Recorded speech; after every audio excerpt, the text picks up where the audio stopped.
I walked into that restaurant knowing exactly what I was doing, and knowing I might lose my daughter forever because of it. If you're watching this from somewhere in the world right now, drop a comment and tell me where you are. I want to know I'm not alone in this.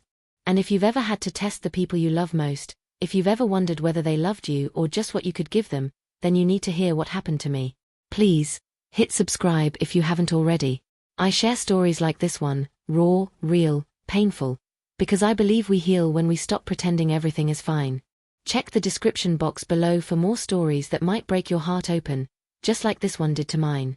My name is Diane, and I'm 63 years old.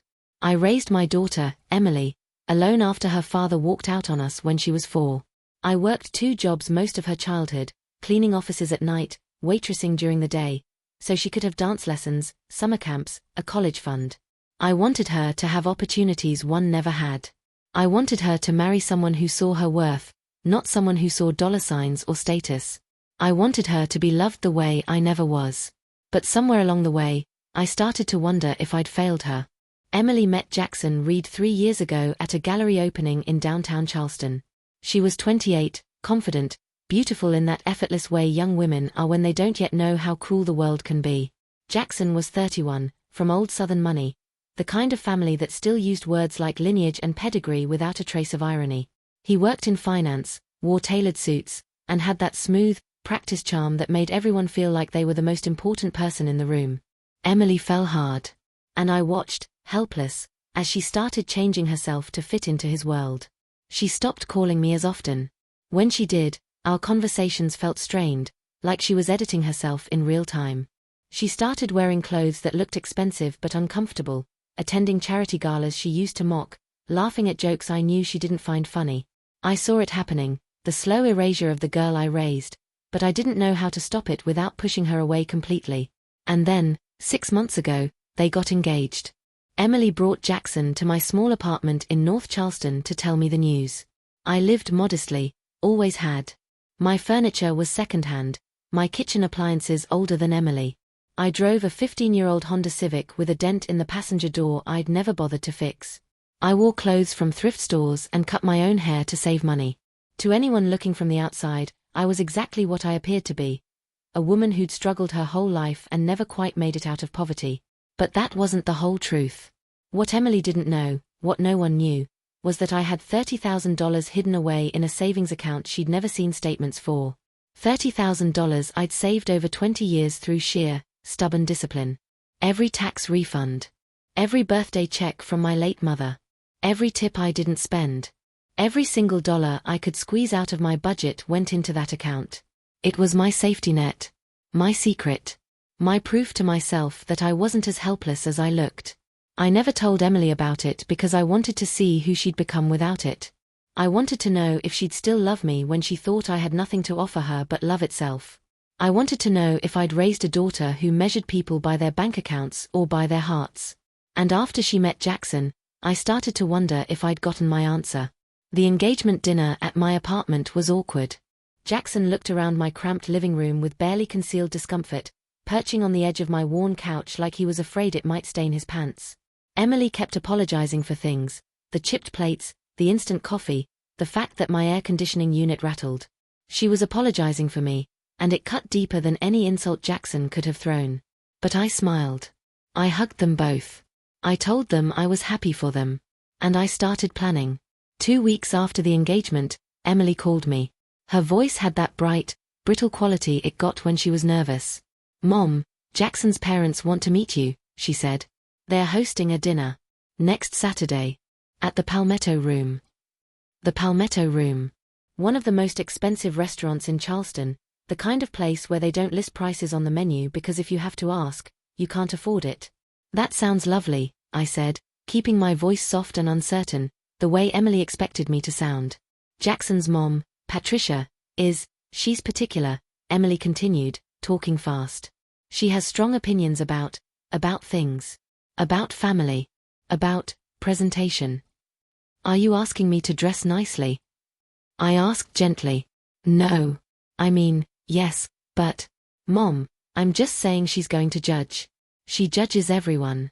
And I don't want you to feel uncomfortable if she says something insensitive." Insensitive about what, sweetheart? There was a long pause.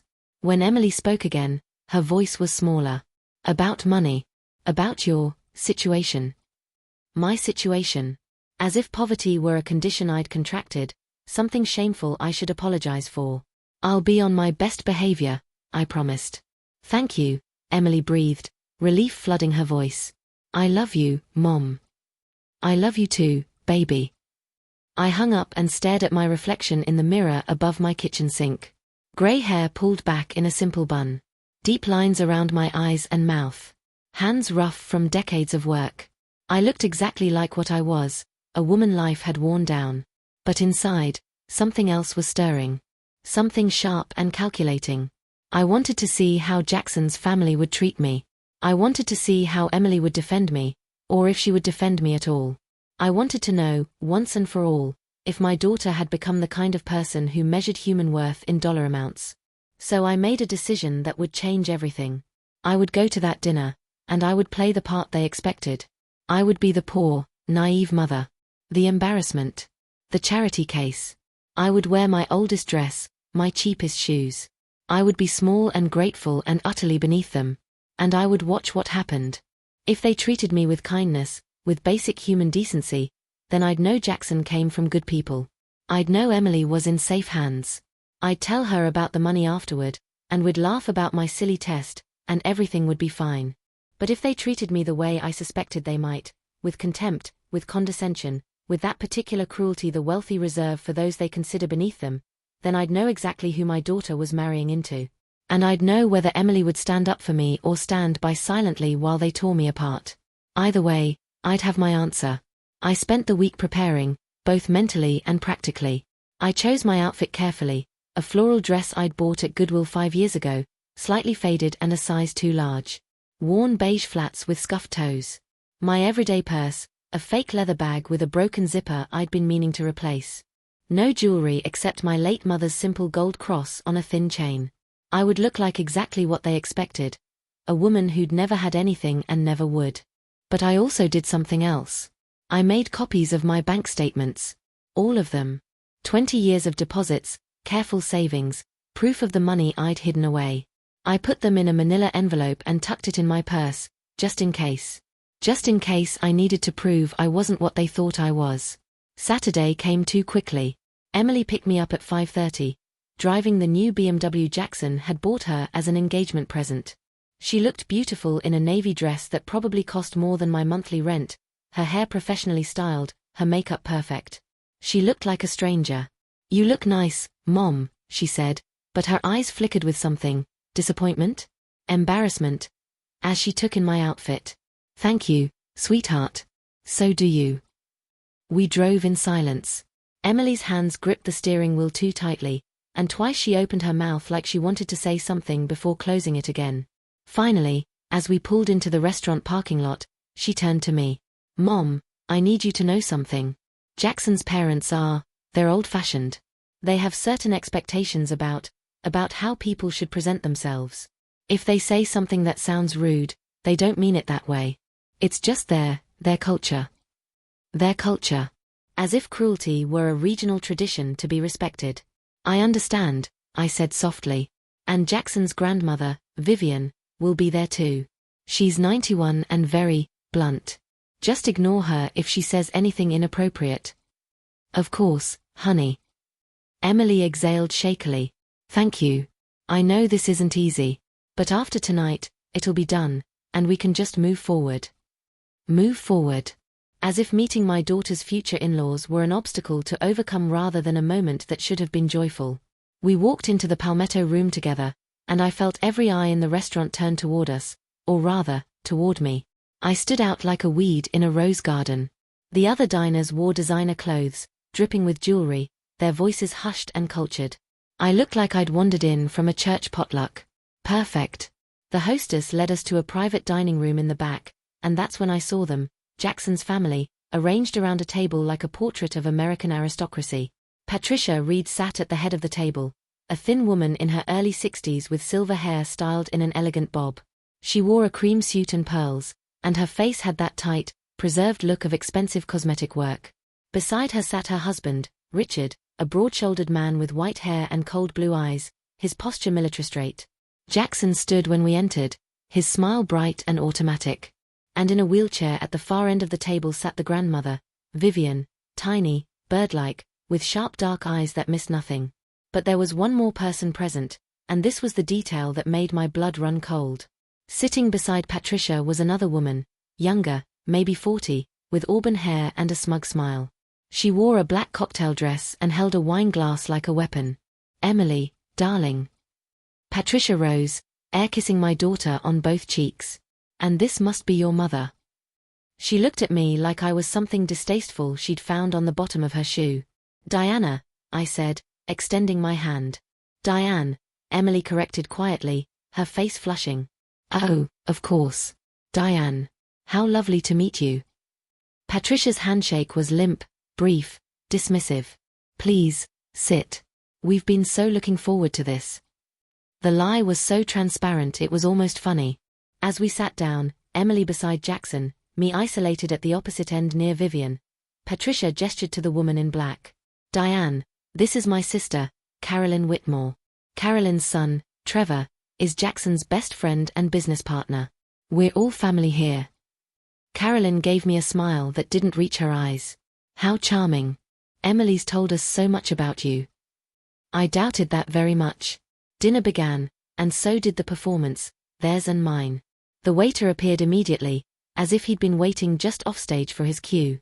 He was young, impeccably dressed, and spoke with the kind of reverent tone people use in expensive restaurants, as though we were about to participate in something sacred rather than just eat overpriced food. "Good evening. May I start you with something to drink?" "Champagne for the table," Richard announced without consulting anyone. "The Veuve Clicquot." Patricia nodded approvingly. Then her eyes landed on me. "Unless you'd prefer something else, Diane? Sweet tea, perhaps." The way she said it, sweet tea, made it sound like a drink for children or people who didn't know better. There was a slight emphasis on the words, just enough to make her meaning clear. She'd already decided what kind of person I was. "Champagne sounds wonderful," I said quietly. "Thank you." "How gracious," Carolyn murmured, and I caught the edge of mockery in her voice. Emily looked down at her napkin, her jaw tight. Jackson reached over and squeezed her hand, but he said nothing. He didn't defend me. He didn't correct his family's tone. He just smiled that smooth, practiced smile. And I filed that away in my mind like evidence in a case I was building. The champagne arrived. Richard made a toast to new beginnings and family, and we all raised our glasses. I took the smallest sip, wanting to keep my mind clear, my observations sharp. Around me, the Reed family drank deeply, confidently, like people who'd never had to worry about the cost of anything. "So, Diane," Patricia began, settling back in her chair with the air of someone preparing for an interrogation. "Emily's told us you work in housekeeping." "I used to clean offices," I said. "I'm semi-retired now." "Semi-retired," Carolyn repeated, as if tasting the word. "How lovely. And where do you live?" "North Charleston. A small apartment." "North Charleston," Patricia said thoughtfully, exchanging a glance with her sister. "That's a developing area, isn't it?" "Developing. The polite southern word for poor." "It's home," I said simply. "I'm sure it is." Patricia's smile was thin. "And Emily mentioned you raised her on your own after your husband left." The table went silent. Emily's face flushed deep red. Jackson looked uncomfortable. Even Richard shifted in his seat. But Vivian, the grandmother, leaned forward with sudden interest, her dark eyes glittering. "He left you? Just packed up and went?" "He did," I said, meeting her gaze steadily. "When Emily was 4. "Did he pay child support?" Vivian pressed. "Vivian," Patricia said sharply. "That's hardly appropriate." "I'm 91 years old, Patricia. I'll ask what I want." Vivian turned back to me. "Did he?" "No, he didn't." Vivian made a noise of disgust. "Coward. Men like that ought to be horsewhipped. So you raised her alone? On a cleaning woman's salary?" "Yes, That must have been very difficult," Patricia said, but there was no sympathy in her voice. Only assessment, calculation. "Financially, I mean." We managed, I said. Barely, I imagine, Carolyn added. She was looking at me the way an entomologist might examine a pinned insect. It's remarkable, really, that Emily turned out so well despite such limited resources. Despite. That word hung in the air like poison. I felt my hands start to tremble with anger, so I folded them in my lap beneath the table where no one could see. I forced my face to remain neutral, humble, small. I was playing a role, I reminded myself. This was exactly what I'd come here to see. But God, it hurt more than I'd expected. Emily's always been special, I said softly. She worked hard. Earned scholarships. She's made her own way. With your guidance, of course, Patricia said. A mother's influence is so important. Which is why family background matters so much when considering marriage. Don't you agree, Richard? Richard, who'd been silent until now, cleared his throat. Absolutely. Heritage, values, stability. These things are passed down through generations. They're not just about money. They're about character, breeding. Breeding. Like we were discussing horses. Of course, love matters too, Jackson said quickly, squeezing Emily's hand again. That's what's most important. But his voice lacked conviction, and Emily must have heard it because she pulled her hand away slightly, tucking it into her lap. The waiter returned to take our orders.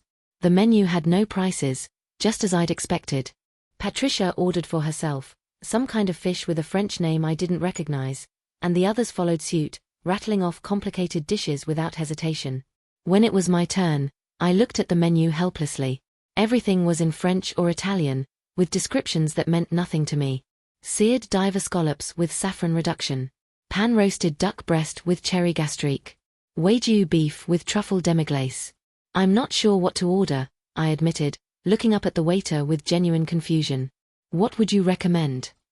Patricia made a small noise, not quite a laugh, but close. The fish is excellent here. Very fresh. Though perhaps the chicken might be more familiar to you. She might as well have patted me on the head. I'll have the chicken, then, I said. Thank you.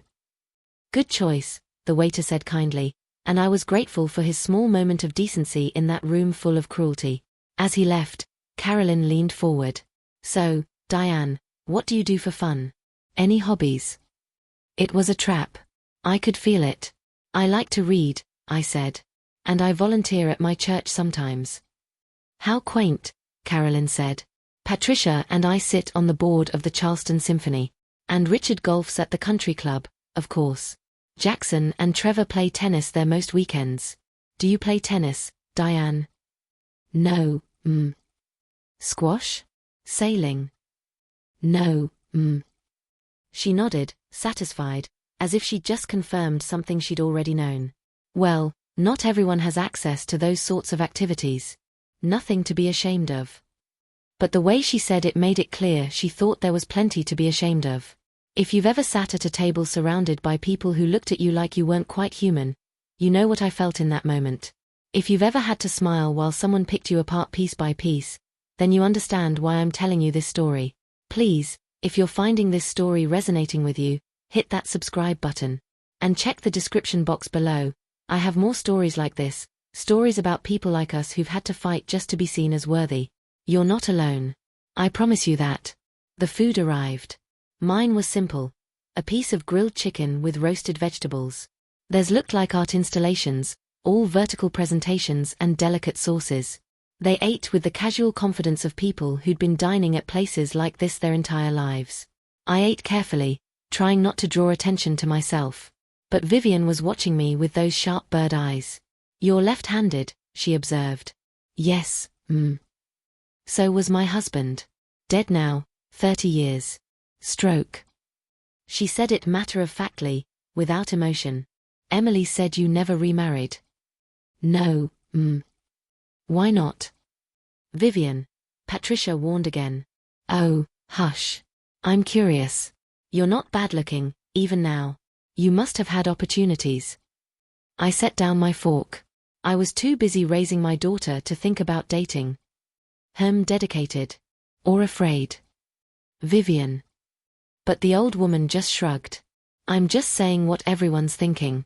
Woman alone, raising a child in poverty, never tries to find a partner to help? Either she's fiercely independent or she's got trust issues. I'm guessing the latter. She wasn't wrong, but that didn't give her the right to say it. I wanted Emily to be my priority, I said evenly. Not some man. And now she's found a man, Vivian continued. A good one, from what I can see. Good family, good prospects. You must be relieved she won't end up like you. The silence that followed was deafening. Emily's eyes filled with tears. Grandmother. It's all right, Emily, I said quickly, reaching across the table. But she pulled away from me, turning to Jackson instead. And that small movement, that instinctive turning away from me toward him, broke something inside my chest. I only meant, Vivian continued, unrepentant, that Emily will have advantages you couldn't provide. Security, status, a comfortable life. That's all any mother wants for her daughter, isn't it? To do better than she did. Of course, I whispered. Patricia nodded approvingly. Exactly. And we'll take good care of Emily. She'll want for nothing. We'll make sure of that. We'll make sure. As if Emily were a child who needed managing, not a grown woman capable of making her own decisions. The wedding will be at the country club, of course, Carolyn said, steering the conversation to safer ground. Patricia and I have already spoken to the event coordinator. Late spring, I think. April or May. The gardens will be beautiful. That sounds lovely, Emily said quietly, but her voice was hollow. We'll need to discuss the guest list soon, Patricia continued. Our side will be quite extensive, business associates, family friends, Richard's colleagues. I assume your side will be more modest. She was looking at me again. I don't have much family left, I admitted. A few friends from work. People from church. Of course. Well, we'll make sure they're seated appropriately. Perhaps in the back. We wouldn't want anyone to feel out of place. She was already segregating my people, pushing them to the margins. And the rehearsal dinner will be here, at the Palmetto Room, Richard added. We'll cover the costs, naturally. We wouldn't expect you to contribute financially. That's very generous, I said. Not at all. We're quite capable of hosting our son's wedding properly. He said it with finality, as if I'd been trying to compete with them financially and he needed to put me in my place. I wanted to scream. I wanted to slam my hands on the table and tell them I had $30,000 sitting in a bank account, that I wasn't the helpless charity case they thought I was, that I'd worked harder than any of them had ever worked in their pampered, privileged lives. But I didn't. I sat there, small and silent, and let them think they'd won. Because I needed to see how far they'd go. I needed Emily to see it too. Dessert came, something chocolate and elaborate. I ate mine slowly while Patricia and Carolyn discussed flower arrangements and seating charts as if I weren't there. Jackson and Emily whispered to each other, their heads close together, and I couldn't hear what they were saying. But I saw Emily's face, and it was miserable. Finally, mercifully, the dinner ended. Richard paid the bill without looking at it, just handed over a black credit card like it meant nothing. Patricia air-kissed Emily again and gave me a tight smile. So lovely to meet you, Diane. We'll be in touch about the wedding plans. Thank you for dinner, I said. It was delicious. We'll have to do this again sometime, Carolyn said, but we both knew that was a lie. Emily drove me home in silence. When we pulled up to my apartment building, she finally spoke. I'm sorry, she whispered. I'm so sorry, Mom. For what, honey? For them. For everything they said. I told Jackson I didn't want to do this, but he insisted, and I thought maybe if they just met you, they'd see how wonderful you are, but instead they just... She trailed off, crying openly now. I should have comforted her. I should have told her it was okay, that I understood, that it wasn't her fault. But I was too angry. Too hurt. Did you defend me? I asked quietly. Emily looked at me, tears streaming down her face. What? At that table. When they talked about me like I was trash, when they made it clear they think I'm beneath them, did you defend me? Did you tell them to stop? Did you tell them I'm a good mother, that I sacrificed everything for you, that I'm worth more than they could ever understand? Emily's silence was my answer. You didn't, I said. You just sat there. Mom, it's complicated. No, Emily, it's really not. I opened the car door. Thank you for the ride. Mom, wait. But I was already walking away, climbing the stairs to my apartment, leaving my daughter crying in her expensive car. Inside, I locked the door and sat on my worn couch in the dark, shaking with rage and grief. And I realized something. The test hadn't just been for Jackson's family. It had been for Emily too. And she'd failed. I didn't sleep that night. I lay in my small bedroom staring at the ceiling, replaying every moment of that dinner in my mind. Every cutting remark. Every dismissive glance. Every time Emily had stayed silent when she should have spoken up. What hurt most wasn't Patricia's cruelty or Carolyn's condescension or even Vivian's brutal honesty. It was Emily's silence. My daughter, the girl I'd raised to stand up for what was right, had watched them tear me apart and said nothing. She'd chosen them over me. Or maybe, and this thought was worse, maybe she agreed with them. Maybe she was embarrassed by me.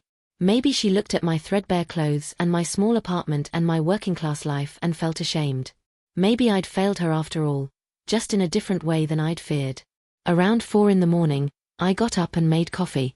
I sat at my small kitchen table and pulled out the manila envelope I'd been carrying in my purse. The bank statements. Proof of my secret savings.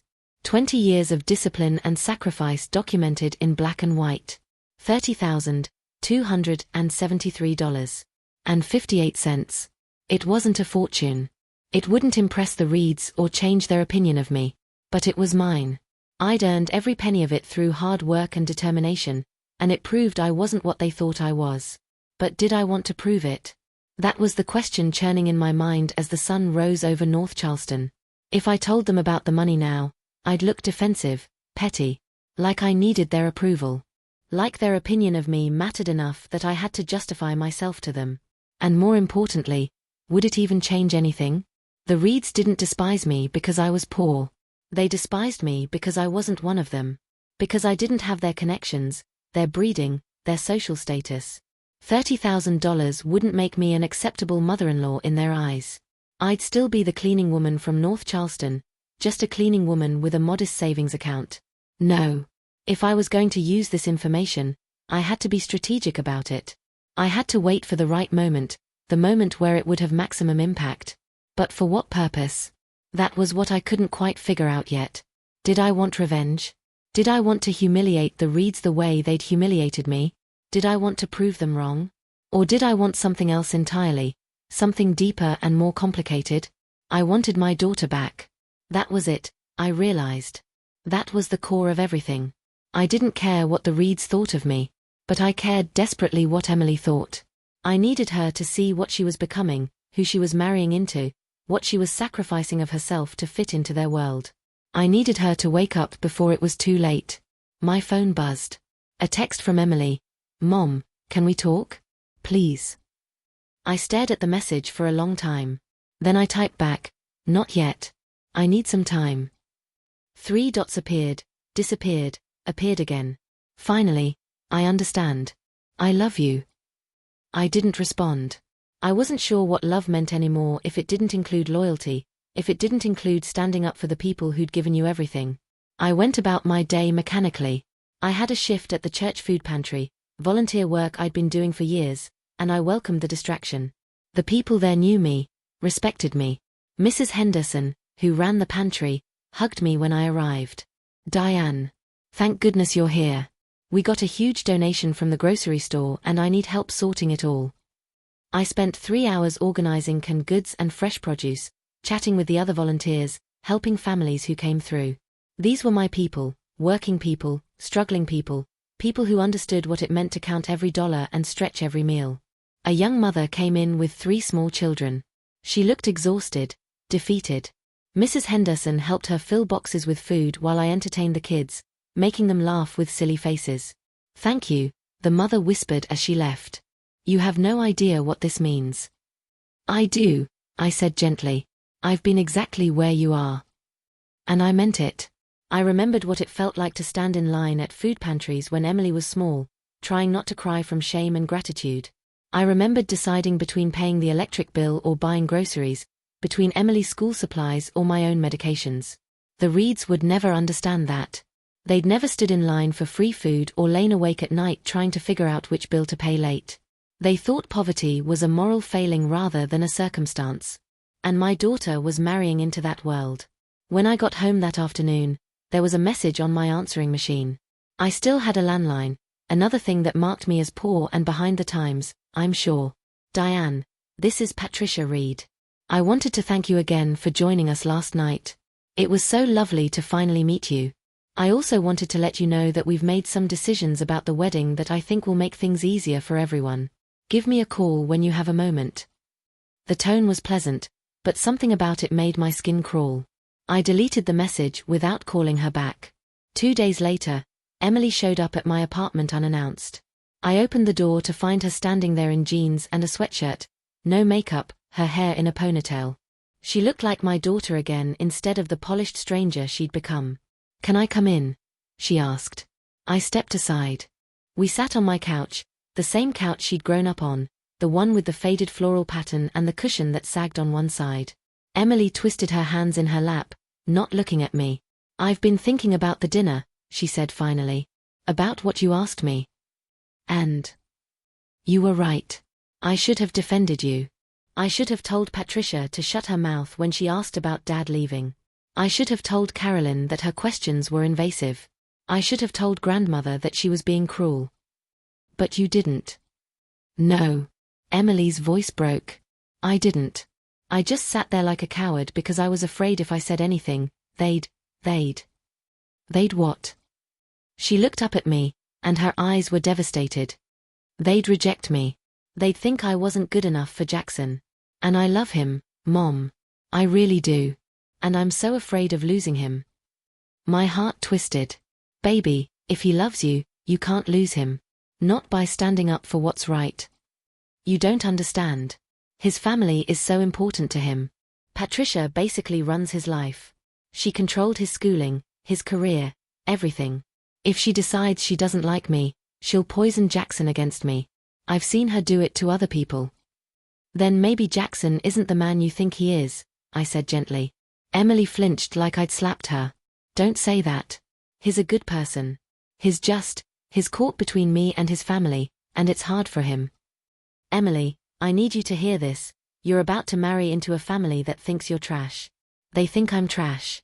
They're never going to accept us, no matter what you do or how you change yourself. Is that really the life you want?" "They don't think we're trash," Emily protested weakly. They're old-fashioned. They care about social standing and appearances. It doesn't mean they're bad people. They were cruel to me. Deliberately cruel. And you sat there and let it happen." "I know."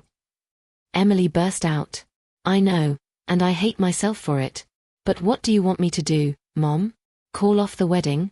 Walk away from the man I love because his family is difficult? I want you to stand up for yourself.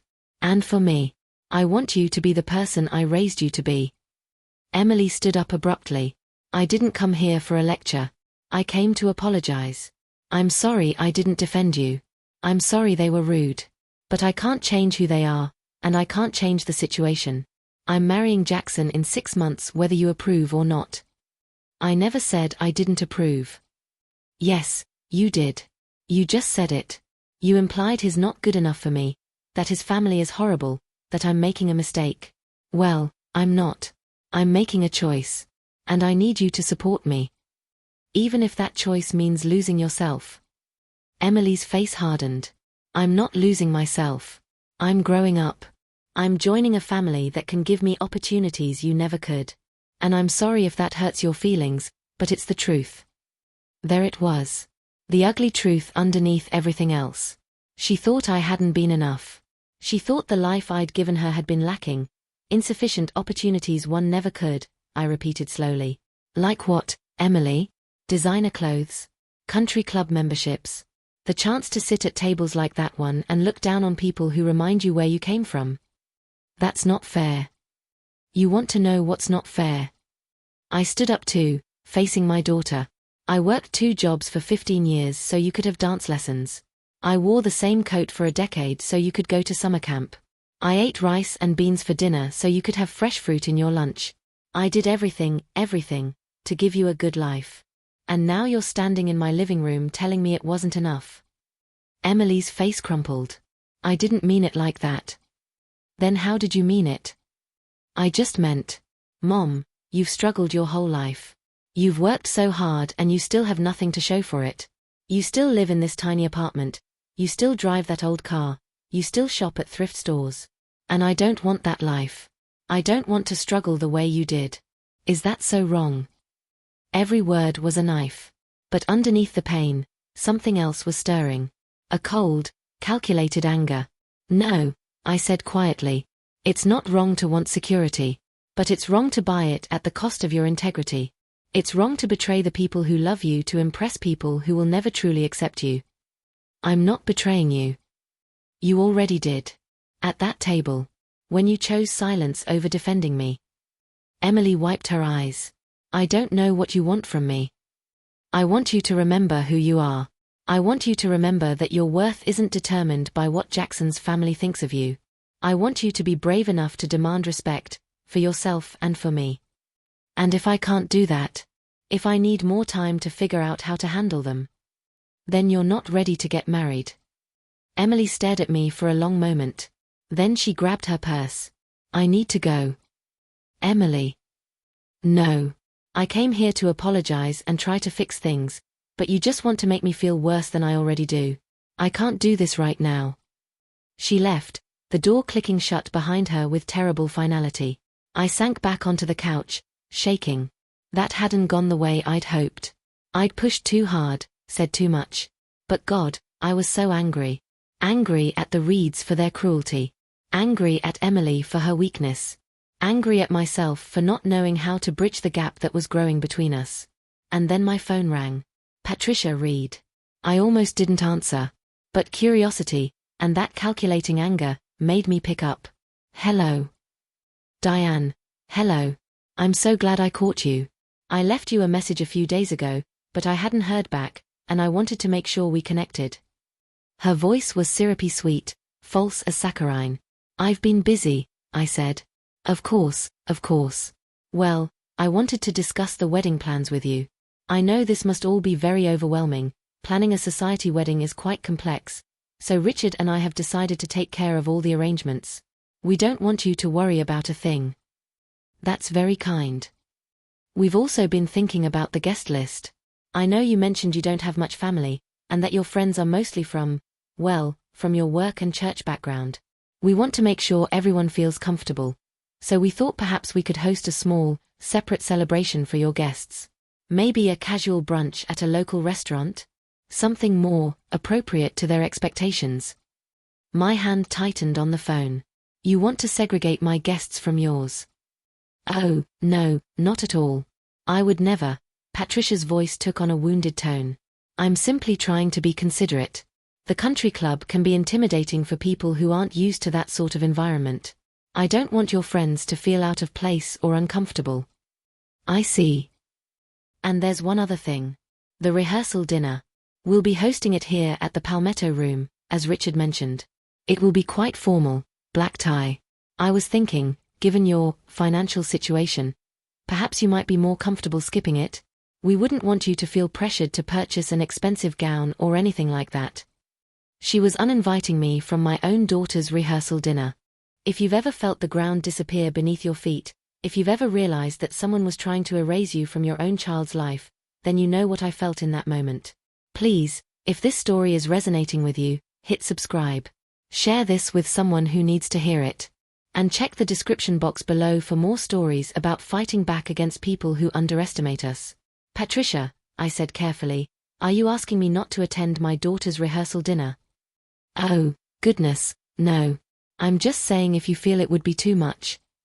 I'll be there, I interrupted. And I'll be dressed appropriately. You don't need to worry about me embarrassing anyone. There was a pause. When Patricia spoke again, her voice was cooler. Of course. I just wanted to offer you an out if you needed one. I know this world can be quite different from what you're accustomed to. I appreciate your concern. Was there anything else? Just that we're so happy Emily is joining our family. Jackson deserves someone special, and Emily is, well, she's working hard to fit in. We appreciate her efforts. Working hard to fit in. As if being herself wasn't enough. Emily is special exactly as she is, I said. She doesn't need to change to fit into anyone's family. Of course not. I only meant that she's been very gracious about learning our family's ways. It's important for family harmony, don't you think? When everyone is on the same page about expectations and standards. What exactly are your standards, Patricia? Another pause. I'm not sure I understand the question. Your standards for who belongs in your family. What are they based on? Money? Social connections? The right last name? Diane, I think you're misunderstanding. Because if your standards don't include basic human decency and kindness, then maybe Emily is the one who should be reconsidering this marriage.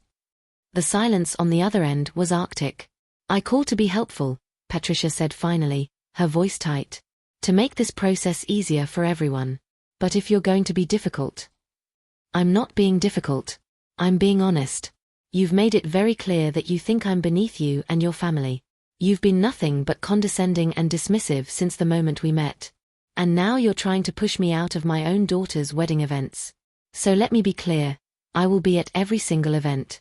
I will be at the rehearsal dinner, the ceremony, and the reception. I will wear whatever I choose to wear, I will sit wherever I'm seated, and I will celebrate my daughter's marriage whether you like it or not.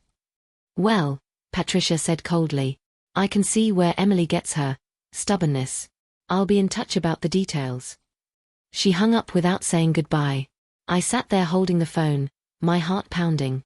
I'd just declared war on Patricia Reed, and I wasn't sure if that was brave or stupid. But I was done being small. Done being humble. Done letting them treat me like garbage. The real question was, what was I going to do next? I thought about the money again. $30,000. Not enough to impress them, but maybe enough for something else. Something that would make a point, that would show Emily, and the Reeds, that I was more than they'd assumed. An idea began forming in my mind. A dangerous, risky, potentially brilliant idea. What if I didn't just show up to these events looking poor and pathetic? What if I showed up looking successful, confident, put together? What if I hired a stylist, bought an expensive dress, got my hair done professionally? What if I looked like I belonged in their world, like I had money and status they didn't know about? It would be a performance, just like pretending to be poor had been. But this time, the performance would be designed to confuse them, to make them question their assumptions, to put them off balance. And then, at the right moment, I'd reveal the truth, that I'd been playing both roles. That I'd tested them and they'd failed. That they'd shown their true colors by treating me like trash when they thought I had nothing. It was petty. It was manipulative. It was exactly the kind of thing Patricia would do. Which is why it might work. I spent the next few days planning. I researched personal stylists in Charleston. I looked at boutiques that sold high-end evening wear. I calculated how much I'd need to spend to pull off this transformation. Probably $5,000 to $7,000, which would be a significant chunk of my savings but not enough to ruin me financially. The question was whether it was worth it. Whether revenge, or whatever this was worth that kind of investment. And whether Emily would understand what I was trying to do, or whether it would just push her further away. I was still debating when I got a call from a number I didn't recognize. I almost didn't answer, but something made me pick up. Hello. Is this Diane Morrison? A woman's voice, professional and crisp. Yes. My name is Rebecca Chen, she paused. Actually, I apologize. Rebecca Thornton. I'm a friend of Emily's from college. She gave me your number. I hope that's all right. Of course. What can I do for you? I'm calling because Emily mentioned you might need help with wardrobe for the wedding events. I'm a personal stylist here in Charleston, and I'd love to offer my services. Pro bono, of course. Emily has been a dear friend, and I'd consider it a wedding gift. I sat down slowly. Emily asked you to call me. Not exactly. She mentioned to a mutual friend that she was worried about making sure everyone felt comfortable at the wedding. I hope I'm not overstepping. I just thought I could help. So Emily was worried I'd embarrass her. That hurt more than it should have. But it also presented an opportunity. What exactly are you offering? I asked. A complete style consultation. We'd work together to find outfits for all the wedding events, the rehearsal dinner, the ceremony, the reception. Hair, makeup, accessories, everything. I have connections with boutiques that would give us significant discounts, And I promise I'd work within whatever budget you're comfortable with. And this is free. Completely. Like I said, it's a gift. I thought about it. Rebecca didn't know I'd been planning almost this exact thing. She didn't know I had the money to pay for it myself. She thought she was helping a poor woman who couldn't afford nice clothes. But if I accepted her help, I'd have professional assistance with the transformation I'd been planning. And I could save my money for something else, something more impactful. I'd appreciate that very much, I said. Thank you. Wonderful. When can we meet? We set up an appointment for the following week. After I hung up, I sat there thinking. Emily had arranged this. She was still worried about me embarrassing her, but she was trying to help me in her own way. It was insulting and touching at the same time, typical of our whole complicated relationship right now. But I could work with this. I could use Rebecca's help to transform myself, and then use that transformation as part of my larger plan. I just had to figure out what that plan actually was. Rebecca Thornton turned out to be a whirlwind of energy and genuine kindness. She was in her early 30s, with dark curly hair and bright eyes, and when we met at a coffee shop near downtown Charleston, she hugged me like we were old friends. "I'm so excited about this," she said as we sat down. "I love what I do, but I especially love helping people feel confident and beautiful for important events. Tell me about yourself, Diane. What's your style? What makes you feel comfortable?" I almost laughed. My style was whatever's cheap and clean. But I didn't say that. "I honestly don't know," I admitted. "I've never really thought about fashion. I've always just worn what was practical." "That's perfect. We get to discover your style together. Now, tell me about the events. The rehearsal dinner is black tie, right?" "According to Patricia, yes." Rebecca made a face. "Patricia Reed. I've heard about her. She's formidable." That's one word for it. Emily mentioned the dinner at the Palmetto Room was a bit tense. "Did she?" I tried to keep my voice neutral. "What exactly did she say?" Rebecca hesitated. "Just that Patricia can be judgmental. And that she's worried about you feeling comfortable at these fancy events. Diane, can I be honest with you? Please. I think Emily is caught in a really difficult position. She loves you, and she loves Jackson, and she's trying to keep everyone happy. But Jackson's family is, well, they're the kind of people who think their way is the only way. And Emily's changing herself to fit their mold, and I don't think it's healthy." I looked at this young woman, this stranger who somehow saw the situation more clearly than my own daughter did, and felt tears prick my eyes. "Thank you for saying that," I whispered. "Of course. And listen, I want to help you, but not because I think you need to change who you are. I want to help you feel powerful. Because I have a feeling you're going to need armor for these events, and a good outfit can be armor." She got it. She understood. "Then let's find me some armor," I said. Over the next 2 weeks, Rebecca transformed me. Not into someone else, she was careful about that. Into the best version of myself. We started with the rehearsal dinner.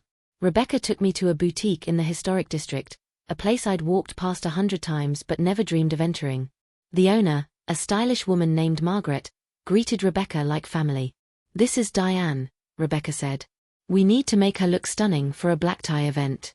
She's the mother of the bride, and we want everyone in that room to know she's important and valued." Margaret looked at me with sharp, assessing eyes. Then she smiled. "I have just the thing." She brought out a midnight blue gown, elegant and simple, with long sleeves and a flowing skirt. It wasn't overly fancy, no sequins or excessive embellishments, but it was clearly expensive. The fabric alone felt like water running through my fingers. "Try it on," Margaret urged. In the dressing room, I pulled the dress on and stared at myself in the mirror. I looked elegant, dignified, like someone who belonged at places like the Palmetto Room. "Let me see," Rebecca called. I stepped out, and both women gasped. "That's it," Rebecca said. "That's the one. Diane, you look absolutely beautiful." "How much is it?" I asked, already mentally calculating my savings. Margaret named a price that made my stomach drop. $1,200. For one dress. "But," she added quickly, "Rebecca is family. And any friend of Rebecca's gets a significant discount. I can do $600. Still a fortune to me. But I was committed now. I'll take it, I said. Rebecca hugged me. Perfect. Now let's talk about shoes and jewelry. By the time we were done, I'd spent nearly $3,000, more money than I'd spent on myself in the last 5 years combined. But I had a complete wardrobe for all the wedding events, the rehearsal dinner gown, a sophisticated dress for the ceremony, an outfit for the reception. Rebecca even took me to a salon where her friend styled my grey hair into something elegant instead of frumpy, and taught me how to do makeup that enhanced my features without making me look like I was trying too hard. When I looked at myself in my apartment mirror 3 weeks later, the night before the rehearsal dinner, I barely recognized myself. I looked expensive, successful, like someone the Reeds might actually respect. But I also looked like me, just a version of me I'd never had the resources or reason to present before. My phone buzzed. Emily, Mom, are you ready for tomorrow? Jackson and I can pick you up at 6. I stared at the message, thinking. Part of me wanted to maintain the surprise, to let them see the transformation when I walked into the restaurant. But another part of me, the part that was still hurt and angry, wanted to test Emily one more time. I took a photo of myself in my regular clothes, my old floral dress and worn shoes. I sent it to Emily with the caption, "Ready as I'll be." 3 dots appeared. Disappeared. Appeared again. Emily, Mom, please tell me you're not wearing that. Me, why? What's wrong with it? Emily, nothing. It's a black tie event. Everyone will be very dressed up. Me, I don't have anything else. More dots. A long pause. Then, did you meet with Rebecca? She said she was going to help you with outfits. Me, I did. But I didn't feel comfortable taking charity. I have clothes. They're fine. Emily, MOM. This is important. Jackson's entire family will be there, plus business associates, everyone. Please. I'm begging you. Let me buy you something appropriate. There it was. The assumption that I couldn't afford anything better. The assumption that I needed her to rescue me from my poverty. It made me so angry I could barely type. Me, I'll figure it out. See you tomorrow. I turned off my phone and stared at the photo I'd sent. That woman looked exactly like what the Reeds expected. Poor, pathetic, someone to be pitied or scorned. Tomorrow, they'd see something very different. And I wanted to see their faces when they did. The next evening, I spent 2 hours getting ready. I did my makeup exactly the way the salon stylist had taught me. I styled my hair carefully. I put on the midnight blue gown, the elegant heels, the simple pearl necklace Rebecca had helped me choose. I looked at myself in the mirror and barely recognized the woman staring back. I looked like money. I looked like someone who'd been attending events at the Palmetto Room her entire life. I looked like someone who belonged. At 6 o'clock, Jackson's BMW pulled up outside my building. I watched from my window as Emily got out, nervous energy in every movement. She was wearing a beautiful rose-colored dress, her hair swept up, looking every inch the elegant society bride-to-be. I picked up my small clutch, another purchase from Rebecca's styling sessions, and went downstairs. Emily was standing on the sidewalk, clearly preparing herself to see me in that awful floral dress. Jackson waited by the car, checking his phone. I opened the building door and stepped out. Emily turned, her mouth already open to say something. Then she froze, her eyes going wide. Mom. Jackson looked up from his phone. His jaw actually dropped. Are you? Emily seemed unable to form words. I walked toward them slowly, confidently, the way Rebecca had taught me. Hello, sweetheart. Jackson. I hope I'm not late. You look. Emily's eyes filled with tears. You look beautiful. How did you? Rebecca helped me, I said simply. She was very generous with her time and expertise. But the dress, the shoes, everything. I managed, I said, keeping my voice mysterious. Shall we go? I don't want to keep your future in-laws waiting. Jackson finally found his voice. Mrs. Morrison, you look stunning. Really? I've never seen. He trailed off, realizing how that sounded. Thank you, Jackson. The drive to the Palmetto Room was silent except for Emily's occasional glances at me in the rearview mirror. I could see her mind working, trying to figure out how her poor mother had managed this transformation. I didn't offer any explanations. When we pulled up to the restaurant, valets rushed to open our doors. I stepped out onto the sidewalk, and I saw several people do double takes. I looked like I belonged here now. Like I was one of them. Emily linked her arm through mine as we walked toward the entrance. Mom, I'm so sorry about earlier. When you sent that photo, I was worried you were going to embarrass you. I finished gently. I didn't mean it that way. Didn't you? She flinched but didn't let go of my arm. You look amazing. Where did you get the money for all this? Does it matter? I asked. Of course it matters. I've been so worried about you struggling, and if you had money this whole time. We'll talk about it later, I interrupted. Right now, let's go enjoy your rehearsal dinner. The private dining room was even more elaborate than last time. White roses and candles everywhere, soft classical music playing, waiters circulating with champagne. And there, holding court at the center of the room, was Patricia Reed. She was wearing a cream-colored designer gown, dripping with diamonds, her hair perfect, her makeup flawless. She was mid-conversation with a distinguished-looking couple when we entered. Then she saw me. Her face went through a remarkable series of expressions: confusion, surprise, and something that might have been alarm. She excused herself from her conversation and came toward us, her eyes scanning me from head to toe. Emily, darling, Jackson, and Diane. She said my name like a question, like she wasn't quite sure it was me. Hello, Patricia, I said smoothly.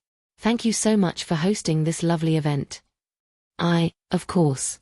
You look very different. Different good, I hope. I smiled. Certainly different. Patricia's eyes narrowed slightly.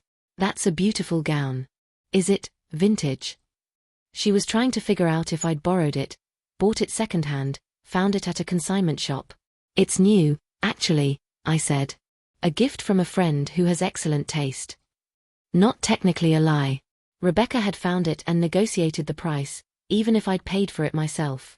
Other guests were arriving now. Richard Reed appeared at Patricia's elbow, and he did the same double take his wife had done. Well, he said. Don't you clean up nicely, Diane? Clean up? Like I'd been dirty before. Thank you, Richard. Vivian, the grandmother, rolled up in her wheelchair, pushed by a young nurse. Her sharp eyes locked onto me and she let out a bark of laughter. Well, I'll be damned, she said. The poor relation has a secret. Don't you, Diane? Everyone in earshot turned to stare. I don't know what you mean, I said calmly. Oh, I think you do. People don't go from Goodwill to Gucci overnight without a story. What's yours? Vivian, Patricia said sharply. That's inappropriate. Oh, hush. I want to know. Diane, did you win the lottery? Rob a bank? Or maybe you've been hiding money all along and just wanted to see how we'd treat you when we thought you were broke. The room went absolutely silent. I felt every eye on me. Emily's face had gone white. Jackson looked mortified. Patricia and Richard exchanged worried glances. And I realized, this was my moment. The moment I'd been building toward. The moment where I could reveal everything, the money, the test, their failure. But something stopped me. Maybe it was the look on Emily's face, terrified of what I might say. Maybe it was the realization that publicly humiliating the Reeds right now would hurt my daughter more than it would hurt them. Or maybe I just wasn't ready to play my full hand yet. I've been saving for years, I said finally. For special occasions. This certainly qualifies. It wasn't a lie, but it wasn't the whole truth either. Vivian looked disappointed, like she'd been hoping for a bigger scandal. Well, you look nice. Much better than last time. Thank you, Vivian. Patricia recovered her composure. Yes, well, welcome everyone. Let's get drinks and find our seats, shall we? The crisis passed. People dispersed. But I caught Patricia and Carolyn whispering in the corner, glancing at me repeatedly. They were suspicious now, off balance. Good. Emily pulled me aside. Mom, what just happened? Your future grandmother-in-law has a sharp mind, I said. She sees things other people miss. Were you really testing them? That first dinner. What do you think? Emily stared at me. I think I don't know you as well as I thought I did. Maybe not, I agreed. Maybe there are things about me you never bothered to ask about. That landed like I meant it to. Emily stepped back, hurt flashing across her face. Jackson appeared at her side. Everything okay? Fine, Emily said tightly. We should sit down. The dinner itself was surreal. I was seated at the head table this time, a marked difference from my exile last time. Patricia kept watching me with narrowed eyes. Richard tried to engage me in conversation about my career in housekeeping, clearly fishing for information. Actually, I'm semi-retired now, I said. I've been very fortunate with my investments over the years. This was pure fiction, but I delivered it confidently. Richard's eyebrows shot up. Investments? Really? What kind? Oh, mostly conservative options. Index funds, some bonds. Nothing exciting, but steady. I repeated terminology I'd learned from financial podcasts I'd been listening to for years, even though I'd never actually invested a penny. The lie was working. Richard actually looked interested now, respectful. And I realized something: these people only valued others based on wealth. The same person could be treated with contempt or respect purely based on perceived financial status. It was disgusting. But it was also useful information. After dinner, there were toasts.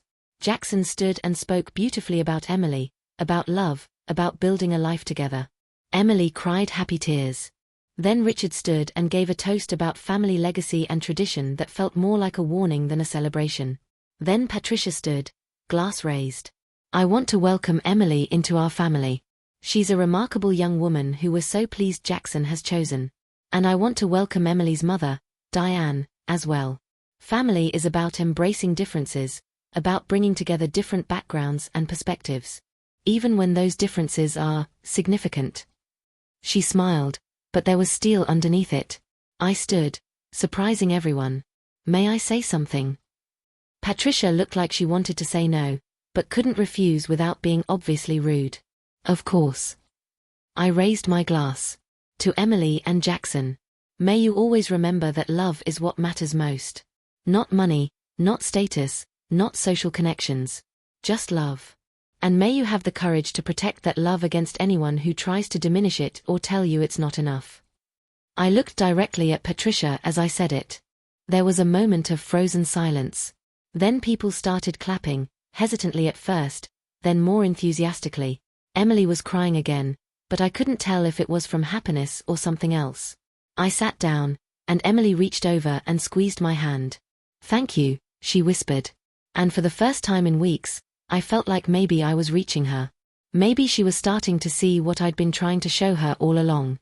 The rest of the evening passed in a blur. People came up to compliment my dress, my appearance, to ask questions I deflected with vague, pleasant answers. Patricia watched me like a hawk, clearly trying to figure out what game I was playing. Because she knew, just like Vivian knew. They knew I was playing a game. They just didn't know the rules yet. Neither did I, honestly, but I was starting to figure them out. The week after the rehearsal dinner, I became a topic of conversation. Emily told me later that Patricia had called her 3 times, asking pointed questions about my sudden transformation.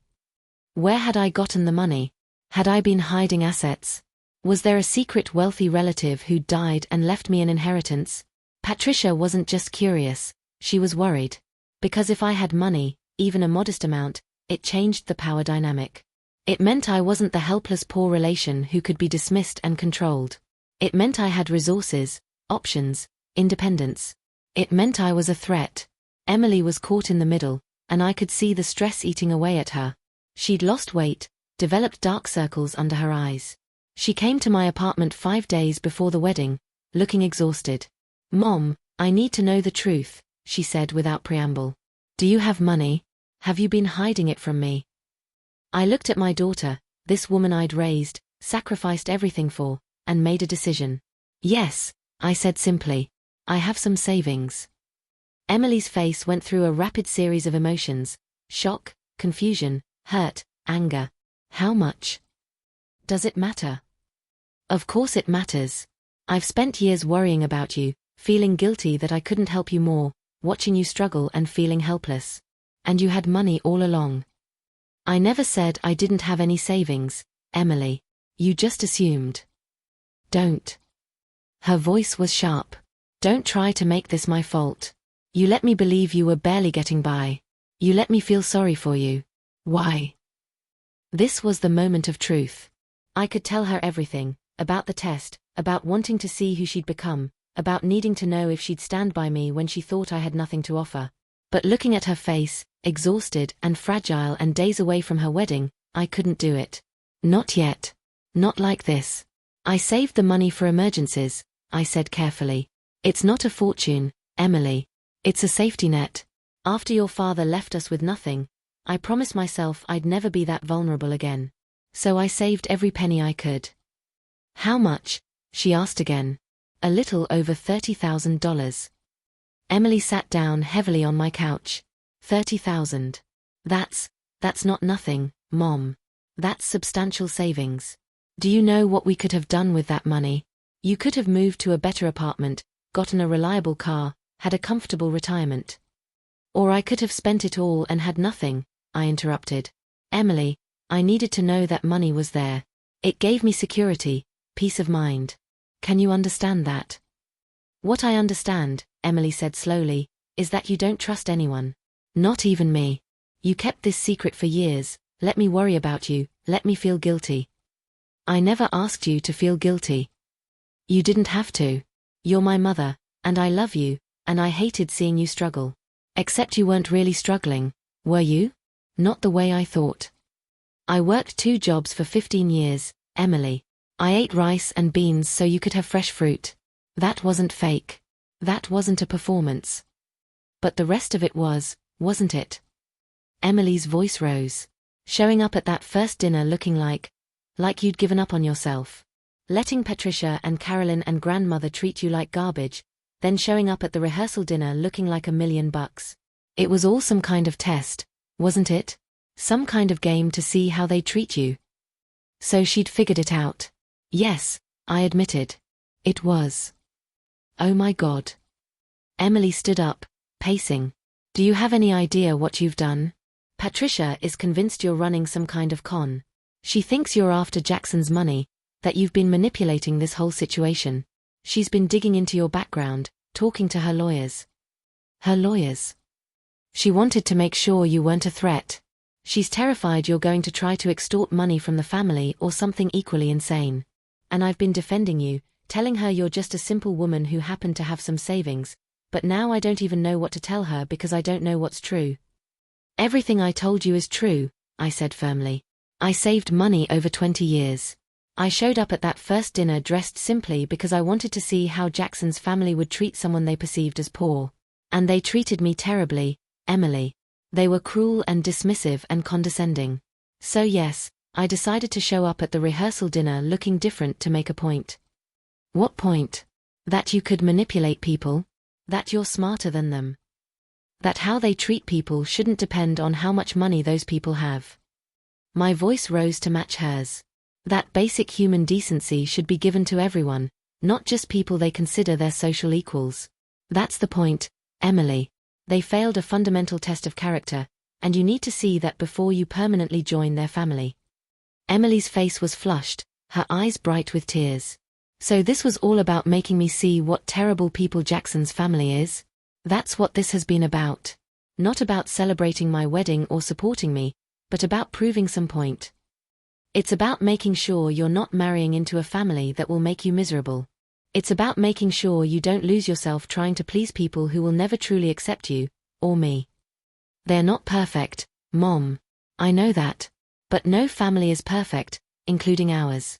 And you've been so busy running your experiments and your tests that you haven't noticed how much damage you're doing to my relationship with Jackson. That stopped me cold.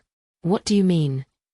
He's starting to have doubts, Emily said, her voice breaking. About me, about us, about whether I come from a stable enough family to marry into his. Because his mother is in his ear constantly, telling him about your suspicious behavior, your sudden transformation, your manipulative games. And he's starting to listen to her. The words hit me like a physical blow. Emily. Do you know what it's like, she continued, tears streaming down her face now, to have to defend your mother to the man you love? To watch him pull away because his family thinks yours is toxic. I'm losing him, Mom. Because of you. Not because of me, I said, my own voice shaking. Because of them. Because Patricia is poisoning him against us. Because he's letting her. Emily, if Jackson is having doubts about you because of what I did, then he's not the man you should be marrying. Stop it. Emily shouted. Stop trying to sabotage this. I love him. And I'm marrying him in 5 days whether you approve or not. So you need to decide right now, are you going to support me, or are you going to keep playing these games? We stood there facing each other, both of us crying, both of us hurting. And I realized I'd pushed too hard, gone too far. In trying to protect my daughter, I might have driven her straight into the arms of the very people I'd been trying to warn her about. I'm sorry, I whispered. Emily, I'm so sorry. I never meant to hurt you or jeopardize your relationship. I love you so much. And I'm terrified of losing you to people who don't value you the way you deserve. Then trust me, Emily said. Trust that I know what I'm doing. Trust that I can handle Jackson's family. Trust that I'm strong enough to make my own decisions. Even if those decisions are mistakes. Even then. Because they're mine to make. We stood in silence for a long moment. Then Emily picked up her purse. I need to go. Jackson and I are meeting the wedding planner. Will you be at the ceremony on Saturday? Of course I will. Emily, I wouldn't miss it for anything. Then please, just be my mom. Not a game player, not a tester, not someone trying to prove a point. Just be my mom and be happy for me. Can you do that?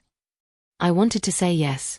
I wanted to promise I'd behave, that I'd play nice with the Reeds, that I'd put aside my concerns and just celebrate. But I couldn't lie to her. I'll try, I said. That's all I can promise. Emily nodded, like she'd expected that answer. I guess that'll have to be enough. She left, and I collapsed onto my couch, sobbing. I'd wanted to protect my daughter, and instead I'd pushed her away. I'd wanted to open her eyes to the Reeds' true nature, and instead I'd made her more defensive of them. I'd failed. Completely, utterly failed. My phone rang. An unknown number. I almost didn't answer, but I was too emotionally drained to ignore it. Hello. Diane Morrison. A man's voice, unfamiliar, professional. Yes. My name is Thomas Hartwell. I'm an attorney representing Patricia and Richard Reed. I'm calling regarding some concerns the Reed family has about your intentions toward their son and future daughter-in-law. My blood ran cold. Excuse me. Mrs. Reed has expressed concern about certain inconsistencies in your presentation. She's worried that you may be attempting to defraud the family or manipulate the situation for financial gain. I'm calling to inform you that any attempts to extort money from the Reed family or from Jackson Reed specifically will be met with legal action. I couldn't breathe. I'm not trying to extort anyone. I'm Emily's mother. I'm just trying to be involved in my daughter's wedding. Then perhaps you can explain the discrepancies in your financial presentation, first appearing to be indigent, then suddenly displaying significant wealth. I don't owe you any explanations, Mr. Hartwell. Perhaps not. But I'd advise you to be very careful about your actions over the next week. The Reed family has significant resources and connections. If they believe you're a threat to their son or their family reputation, they can make things very difficult for you. Is that a threat? It's a warning. A friendly one. Mrs. Reed wanted to make sure you understood the situation before Saturday. He hung up. I sat there holding the phone, shaking with rage and fear. Patricia Reed had sicked a lawyer on me. She was trying to intimidate me, scare me into backing down. And it was working. But underneath the fear, something else was burning. That cold, calculated anger I'd felt before, only stronger now. Patricia Reed thought she could threaten me, thought she could use her money and power to push me out of my own daughter's life. She had no idea who she was dealing with. I spent the next 2 days doing research. I looked up Thomas Hartwell. He was indeed a real attorney, expensive and connected. I looked up the Reed family business. Richard was a commercial real estate developer with contracts all over the Southeast. Jackson worked for his father's company as a VP of development. The family was worth millions. Maybe tens of millions. They had the kind of money that could bury someone like me in legal fees if they wanted to. But they also had something to lose, their reputation. Old Charleston families like the Reeds cared desperately about appearances, about maintaining their social standing. They wouldn't want scandal. And I was starting to think I had the leverage to create one. On Thursday, 2 days before the wedding, I got a call from Rebecca. "Diane, I heard through the grapevine that things got tense after the rehearsal dinner. Are you okay?" "I'm fine. Thank you for asking." "Listen, I know we don't know each other well, but Emily is my friend, and I care about her. And I can see she's being torn apart by this situation." "I know," I said quietly. "I never meant for that to happen." "I believe you. But I also think, look, can I be completely honest with you?" "Please." "The Reed family is toxic. I've known Jackson for years, we ran in similar circles, and I've watched them destroy relationships before. They're controlling, manipulative, and they use money as a weapon. If Emily marries into that family, she's going to lose herself. You can see it happening already." "I know. That's what I've been trying to make her see." "But you're going about it the wrong way," Rebecca said gently. "Playing games with them, testing them, it's just making Emily defensive. She feels like she has to choose between you and Jackson, and that's not fair to her." "Then what should I do?" "Be honest. Completely honest. Tell Emily everything, the money, the test, your concerns. Don't manipulate, don't scheme. Just talk to her, mother to daughter, with total transparency." "She won't listen. She's too in love with Jackson to hear criticism of his family." "Maybe. But at least she'll know where you stand. And if things go wrong after the wedding, when Patricia starts really controlling their lives, when Jackson starts choosing his mother over Emily, at least your daughter will know you tried to warn her. And she'll know where to turn." It was good advice. Honest, straightforward, exactly what I should do. But I couldn't. Not yet. "Thank you, Rebecca. I'll think about it." "Diane." "I promise, I'll think about it." I hung up and stared at my reflection in the mirror. Rebecca was right. The mature, healthy thing to do would be to have an honest conversation with Emily. Lay everything out. Accept her decision even if I disagreed with it. Be there for her when she needed me. But I couldn't shake the feeling that there was one more move to make. One more way to show Emily, and the Reeds, the truth of the situation. If you're still watching, if you've made it this far with me through this mess, please leave a comment. Tell me if I'm crazy. Tell me if you understand why I couldn't just let it go. And check the description box below for more stories like this. Stories about mothers and daughters, about love and betrayal, about fighting for the people you care about even when they don't want you to. Friday morning, the day before the wedding, I got a text from Emily. "Final fitting at the bridal shop at 2 p.m. Patricia and Carolyn will be there. Please come. Please be nice." I stared at the message. This would be my last chance to see Emily before the wedding. My last chance to talk to her privately. My last chance to fix things, or to make them worse. I texted back, "I'll be there." The bridal shop was in an expensive part of downtown Charleston, all white silk and crystal chandeliers. When I arrived, Patricia and Carolyn were already there, drinking champagne and examining bridesmaid dresses. "Diane," Patricia said coolly when she saw me. "How unexpected. I didn't realize you'd be joining us." "Emily invited me." "Of course she did. How lovely." Emily emerged from the dressing room in her wedding gown, and my breath caught. She was absolutely stunning. The dress was simple and elegant, ivory silk that flowed like water, her hair swept up with small white flowers woven through it. She looked like every dream I'd ever had for her come true. "Mom." Emily's eyes found mine. "What do you think?" "You're beautiful," I whispered. "Baby, you're so beautiful." She smiled, and for a moment it was just the two of us in that room, mother and daughter, the way it used to be before Jackson and the Reeds and all this complication. Then Patricia spoke. "Yes, she's lovely. Though we might want to adjust the neckline slightly. Make it a bit more conservative. The Reed women have always dressed modestly." Emily's smile faded. "I like the neckline the way it is." "Of course, dear. I'm just suggesting. The photographer will be taking formal family portraits that will hang in our home for generations. We want you to look appropriate." "She looks perfect," I said. Patricia turned to me, her eyes cold. "I don't recall asking for your opinion, Diane." "You didn't." But as the mother of the bride, I'm giving it anyway. The tension in the room ratcheted up instantly. Carolyn set down her champagne glass. The shop assistant looked terrified. "Emily," Patricia said, not taking her eyes off me, "perhaps your mother and I should have a private conversation. Clear the air before tomorrow." "I don't think that's necessary," Emily started. "I agree," I said. "Let's clear the air." Emily looked between us, panicked. "Please don't." "It'll be fine, sweetheart," Patricia said smoothly. "Your mother and I just need to understand each other. Diane, there's a private sitting room in the back. Shall we?" I followed her to a small, elegantly furnished room. Patricia closed the door and turned to face me, her pleasant mask dropping instantly. "Let's not waste time pretending," she said. "I know what you're doing. I know you're trying to sabotage this wedding." "I'm not trying to sabotage anything. I'm trying to protect my daughter." "From what? A good marriage to a man who loves her? Financial security? A place in society?"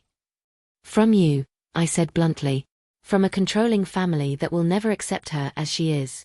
From a future where she has to constantly change herself to meet your impossible standards." Patricia laughed, a cold, brittle sound. "You think you understand my family? You think you understand what it takes to maintain legacy, reputation, position? You don't. You're just a bitter woman who's jealous that her daughter is marrying up."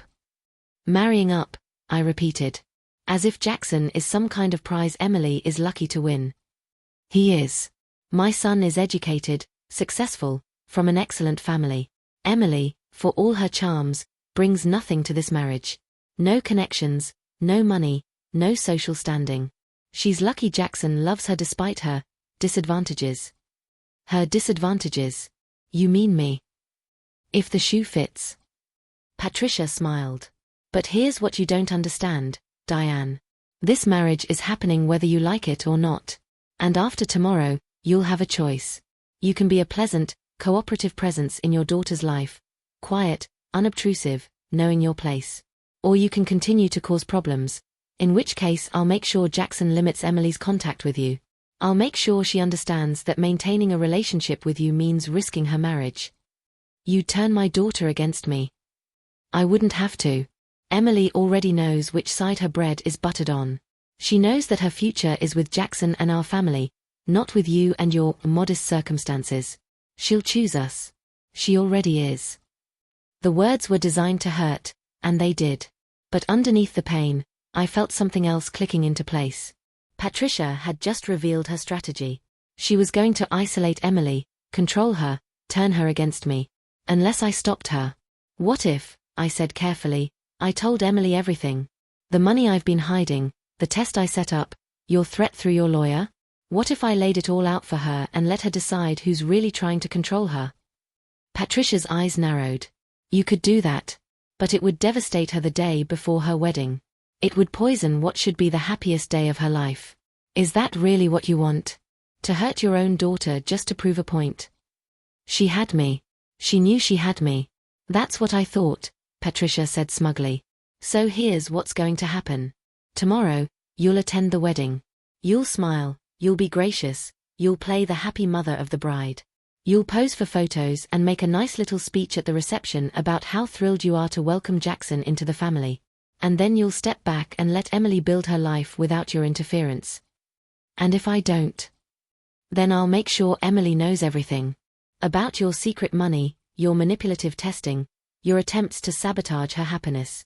I'll frame it exactly the way I want, as a bitter, jealous mother trying to destroy her daughter's chance at a better life. And Emily will believe me, Diane. Because by then, I'll be her family, and you'll just be an unfortunate reminder of where she came from." She opened the door, her pleasant mask sliding back into place. "Now, let's go admire how beautiful Emily looks in her wedding dress.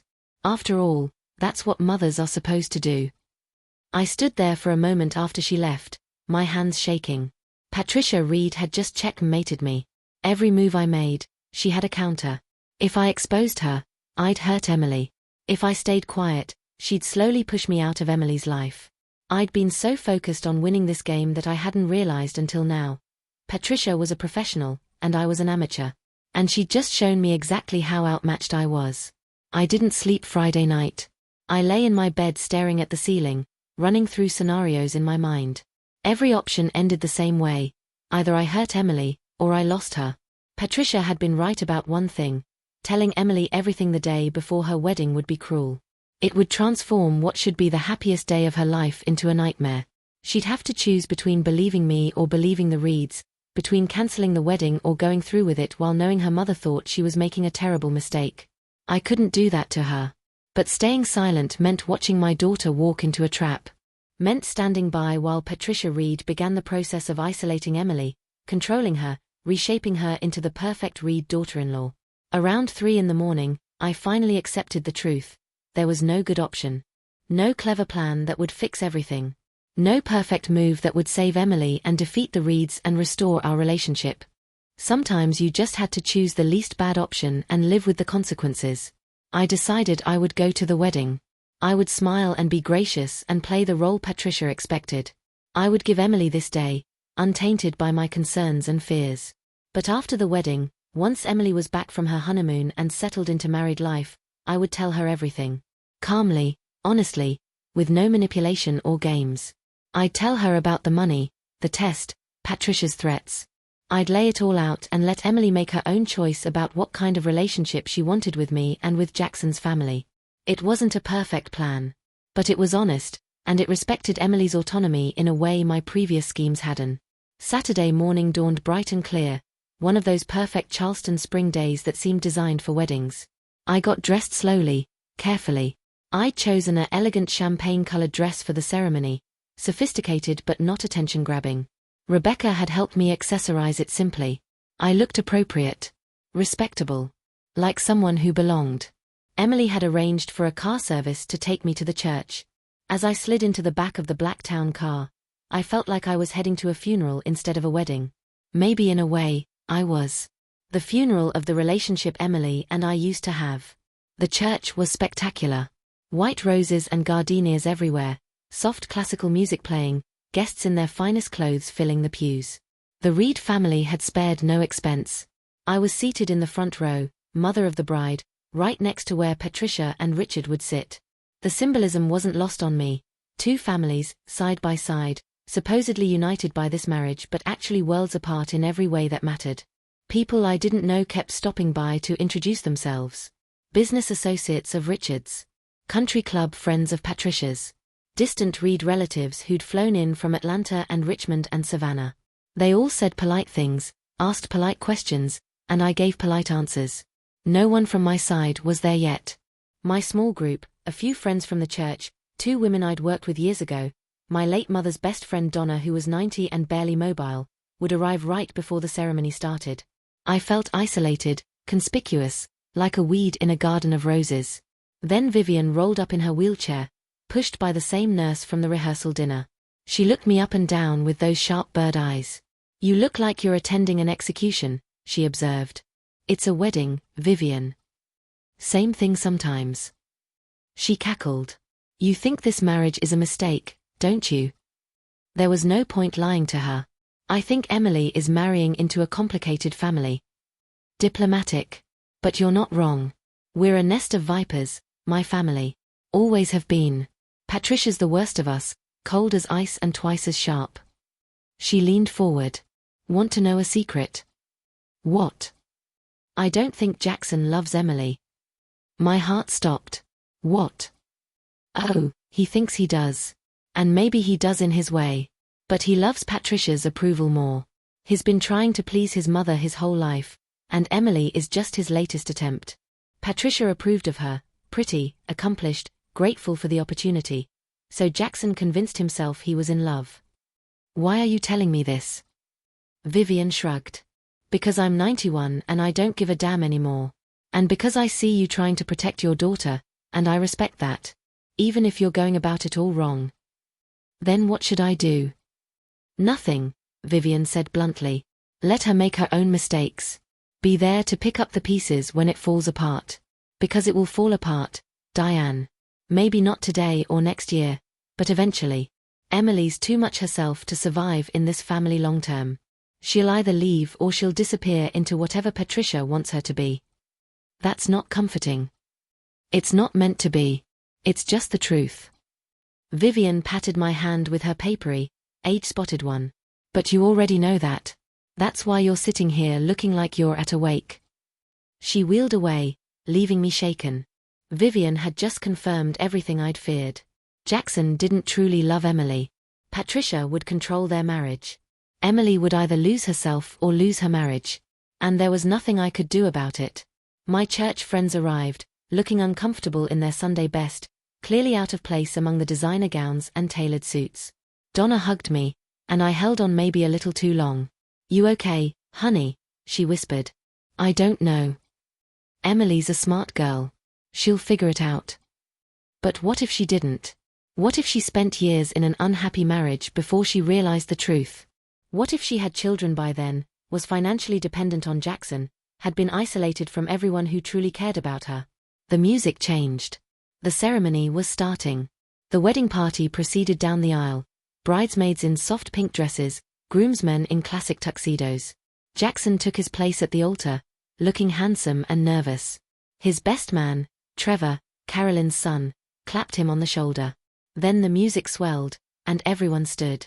Emily appeared at the back of the church, and the breath went out of the room. She was radiant, glowing, every inch the perfect bride. She carried a bouquet of white roses and wore a genuine smile that reached her eyes. She looked happy. And I realized, maybe I was wrong. Maybe she really did love Jackson. Maybe they would be happy together.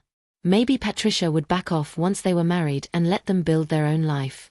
Maybe I'd been seeing threats where none existed, projecting my own trust issues and fears onto a situation that would actually work out fine. Emily walked down the aisle alone. She'd chosen not to have anyone give her away, saying she was giving herself, and I was so proud of that independence. That was the daughter I'd raised.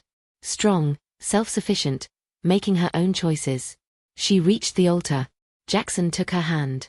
The minister began speaking. I tried to listen to the ceremony, to focus on the beautiful words about love and commitment and partnership. But I couldn't shake the feeling of dread sitting in my stomach like a stone. Then came the vows. Traditional ones, nothing personalized. Jackson spoke his clearly, confidently. Emily's voice shook slightly, but she got through them. "I now pronounce you husband and wife. You may kiss the bride." Jackson kissed Emily, and the church erupted in applause. They turned to face the congregation as the minister announced, "Mr. and Mrs. Jackson Reed." Mr. and Mrs. Jackson Reed. Emily had changed her last name. Emily Morrison, the girl I'd raised, the woman I'd sacrificed everything for, was gone. Emily Reed had taken her place. The happy couple proceeded back down the aisle. Patricia was beaming. Richard looked satisfied. Carolyn was already crying happy tears. And I sat there feeling like I'd just watched my daughter disappear. The reception was at the country club, in a ballroom that could have housed 50 families like mine. Crystal chandeliers, ice sculptures, a band playing jazz standards. Round tables with flowers that probably cost more than my monthly rent. I was seated at a table with my church friends, far from the head table where Emily and Jackson sat with their wedding party. Patricia had arranged the seating, and she'd made sure to put distance between me and the important guests. Dinner was served, multiple courses, wine pairings, everything perfect and impersonal. I pushed food around my plate and made small talk with Donna, who kept giving me concerned looks. "You need to eat something," she whispered. "I'm not hungry." "Diane."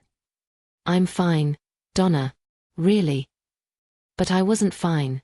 I was watching Emily from across the room, seeing her laugh at something Jackson said, seeing Patricia lean over to whisper in her ear, seeing my daughter in her white dress looking like she belonged in this world of wealth and privilege. And I felt her slipping away from me with every passing moment. The toasts began. The best man told embarrassing stories about Jackson. The maid of honor, one of Emily's college friends, spoke about how happy she was that Emily had found her person. Then Richard stood to give the father of the groom toast. He spoke about family legacy, about the importance of choosing the right partner, about how Emily had proven herself worthy of joining the Reed family. Proven herself worthy. Like she'd passed some kind of test. Then it was my turn. The mother of the bride toast. Everyone turned to look at me expectantly. I stood on shaking legs, picked up my champagne glass, and looked at my daughter. "Emily," I started, and my voice cracked. I cleared my throat and tried again. "Emily, when you were born, I held you in my arms and made a promise. I promised I would do everything in my power to give you a good life. To teach you to be strong, kind, independent. To help you become someone who knew her own worth and wouldn't settle for less than she deserved. Emily's eyes were on me, shining with tears. I like to think I kept that promise. You are all those things, strong, kind, independent. You know your worth. And today, watching you marry Jackson, I have to trust that you've chosen someone who sees that worth, who values you for exactly who you are. I paused, my next words balanced on a knife's edge. I could stop here. Give the expected happy toast. Or I could say what I really wanted to say. Patricia was watching me like a hawk, her face a mask of pleasant attention that didn't reach her eyes. She was warning me silently, don't you dare. I looked back at Emily. Marriage is a partnership between equals, I continued. It requires honesty, trust, and the courage to stand up for each other, even when it's difficult. Even when it means disagreeing with family or challenging expectations. Even when it means choosing each other over everyone else. Emily's face had gone very still. Jackson shifted uncomfortably.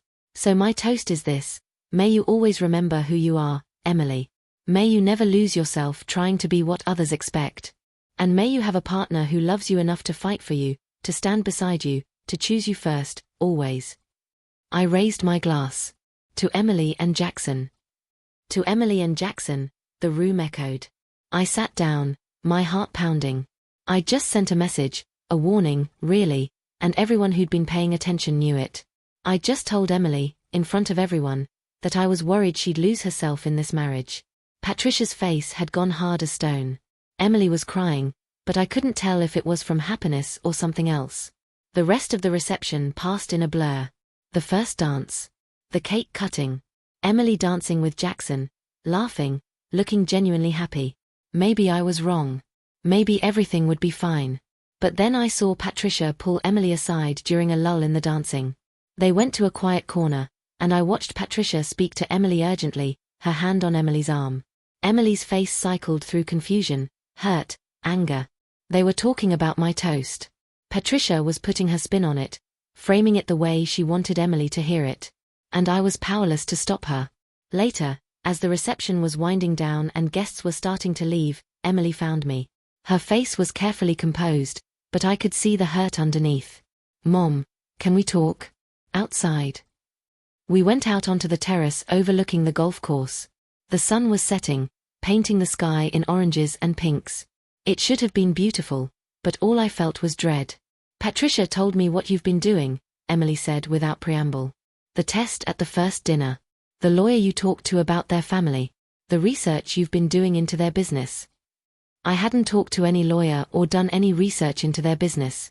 Those were lies. Emily, that's not. She showed me proof, Mom. Phone records of calls to attorneys' offices. Credit card statements showing you hired a private investigator. You've been building a case against Jackson's family, haven't you? Looking for dirt to use against them. This was worse than I'd imagined. Patricia wasn't just spinning my actions, she was inventing new ones out of whole cloth. None of that is true, I said desperately. Emily, I swear to you. Then explain the money, Emily demanded. The $30,000 you've been hiding. If you weren't planning something, why keep it secret? Why the games at the dinners? Why show up looking poor one time and wealthy the next? Because I wanted to see how they'd treat me. I wanted to see if they'd show me basic decency when they thought I had nothing to offer. And they didn't meet your standards, so now you're trying to sabotage my marriage. No. Emily, I'm trying to protect you. From what? From a man who loves me? From financial security? From a family that wants to include me? Emily's voice was rising. Or are you trying to protect me from being happy? Because maybe if I'm happy with Jackson, I won't need you anymore. The accusation hit like a slap. That's not fair, I whispered. None of this is fair. Emily was crying now. You've been manipulating this whole situation from the beginning. Testing people, playing games, keeping secrets. And now, on my wedding day, you give a toast that basically tells everyone you don't approve of my marriage. Do you have any idea how embarrassing that was? I was trying to remind you to stay true to yourself. I know who I am, Mom. I don't need you to remind me. I don't need you to protect me. I need you to trust me and support me and be happy for me. But you can't do that, can you? Because you don't think anyone is good enough for me. Or maybe you don't think I'm smart enough to make my own decisions. Emily, please. I need some space, Emily said, stepping back. From you, from this whole situation. Jackson and I are leaving for our honeymoon tomorrow. When we get back, maybe we can talk. But right now, I can't do this. She turned and walked back inside, leaving me alone on the terrace as the sun set on what should have been a perfect day. I'd lost her. Despite all my efforts to protect her, despite my good intentions, I'd lost my daughter. And I had no idea how to get her back. I didn't go back inside. I couldn't face the pitying looks from my friends or the triumphant smile I knew would be on Patricia's face. Instead, I called a cab and went home, still in my champagne dress, crying silently in the back seat while the driver pretended not to notice. My apartment felt emptier than ever. I changed into my pajamas, washed off my makeup, and sat on my couch in the dark. My phone was full of messages, Donna checking if I was okay, Rebecca asking what happened, even a few texts from acquaintances who'd been at the wedding asking if everything was all right. I didn't respond to any of them. Around midnight, there was a knock on my door. I almost didn't answer, but the knocking persisted. It was Vivian, still in her formal dress, her nurse standing behind her wheelchair looking exhausted. "Let me in," the old woman commanded. I stepped aside, too tired to argue. Vivian wheeled herself in, gesturing for her nurse to wait outside. Once we were alone, she fixed me with those sharp eyes. "That was quite a performance today," she said. "I don't want to talk about it." "Too bad. You're going to listen, because I'm old and I don't have time for nonsense. That toast you gave? It was beautiful and stupid in equal measure." "Thanks. You told Emily the truth she needed to hear. But you did it in the worst possible way, at the worst possible time, and now Patricia has her exactly where she wants her, defensive and isolated." "I know," I whispered. "I know I messed up." "Yes, you did. But here's what you don't know, Emily heard you. Not consciously, maybe, but somewhere in that smart head of hers, your words landed. They're going to sit there, waiting, until she needs them. That's not much comfort. It's not meant to be comfortable. It's meant to be true." Vivian leaned forward. "Patricia came to see me after your little confrontation on the terrace. She was gloating, thinking she'd won. She told me her plan: isolate Emily from you gradually, make sure all their social events conflict with any time Emily might spend with you, slowly poison the well until Emily sees you as more trouble than you're worth." Hearing it laid out so bluntly made me feel sick. "But Patricia's got a blind spot," Vivian continued. "She thinks control is the same as loyalty. She thinks if she can just manage Emily's life perfectly enough, Emily will stay in line. She's wrong. Eventually, Emily's going to push back. And when she does, you need to be ready." "Ready for what?" "To be exactly what you should have been from the start. A safe place to land. Not a fighter, not a schemer, not someone trying to rescue her. Just a mother who loves her unconditionally and will be there when she's ready." "What if she's never ready? What if Patricia wins?" "Then she wins," Vivian said bluntly. "And you'll have to live with that. But I don't think she will. Emily's got too much of you in her. Eventually, that spark of independence you raised her with is going to rebel against Patricia's control." "You seem very sure." "I've seen this pattern play out before. Patricia did the same thing with Jackson's first serious girlfriend. Lovely girl, very independent. Patricia crushed her. Jackson ended the relationship because his mother convinced him the girl wasn't suitable. This is just round 2. Jackson had a serious girlfriend before Emily." "Oh yes. Her name was Catherine. She was wonderful, smart, accomplished, from a good family but not old money. Patricia decided she was too independent, too likely to take Jackson away from her control. So she sabotaged the relationship from every angle until Jackson broke up with her." "Does Emily know about this?" "I doubt it. Patricia wouldn't want her to know the pattern." Vivian looked at me steadily. "But you could tell her. When the time is right. When she's ready to hear it." "That feels like more manipulation." "No, it's information. There's a difference. Manipulation is what Patricia does. Lying, controlling, isolating. Information is giving someone facts they need to make informed decisions. I thought about that. Do you know how to contact Catherine? Vivian smiled, a slow, satisfied smile. I do. I've kept in touch with her over the years. She married a lovely man, had 2 children, seems very happy. But she's never forgotten what the Reed family put her through. Would she talk to me? I think she would. Especially if I vouched for you. Vivian pulled a piece of paper from her purse and handed it to me. Her phone number. But Diane, I'm warning you, don't contact her now. Wait. Wait until Emily has had time to settle into her marriage, to see what life with the Reeds is really like. Then, if Emily starts having doubts, you'll have someone who can validate what she's experiencing. Someone who's been exactly where she is. I took the paper, folding it carefully. Why are you helping me? Because I'm tired of watching Patricia destroy people. Because Jackson is my grandson and I love him, but I can see he's becoming just like his mother. Weak, controlling, unable to stand up for what's right. Because Emily is a good person who doesn't deserve what's about to happen to her. Vivian's voice softened. And because I see how much you love your daughter. Real love, not the twisted, controlling thing Patricia calls love. Thank you, I whispered. Don't thank me yet. The hard part is just beginning. You're going to have to step back and watch your daughter struggle. You're going to have to be patient when every instinct tells you to fight. It's going to be hell. I don't know if I can do it. You will, Vivian said firmly. Because you don't have a choice. Now, I need to get home. This old body can't handle late nights anymore. She gestured to the door, and her nurse reappeared. As she was wheeled out, Vivian called back, one more thing, Diane. Keep that money safe. When Emily needs it, and she will, you'll be glad you have it. After she left, I sat holding Catherine's phone number, thinking about everything Vivian had said. The old woman was right. I had to step back, be patient, wait for Emily to come to her own realizations. But God, it was going to be hard. Emily and Jackson left for their honeymoon the next day, 2 weeks in Greece. I knew because Emily had mentioned it months ago, before everything got complicated. I didn't text her before they left. I didn't want to risk pushing her further away. The silence was excruciating. Rebecca called me on the 3rd day. Diane, are you okay? I've been worried. I'm fine. That's a lie, but I'll accept it. Listen, I heard about what happened at the reception. About Patricia's accusations. How did you?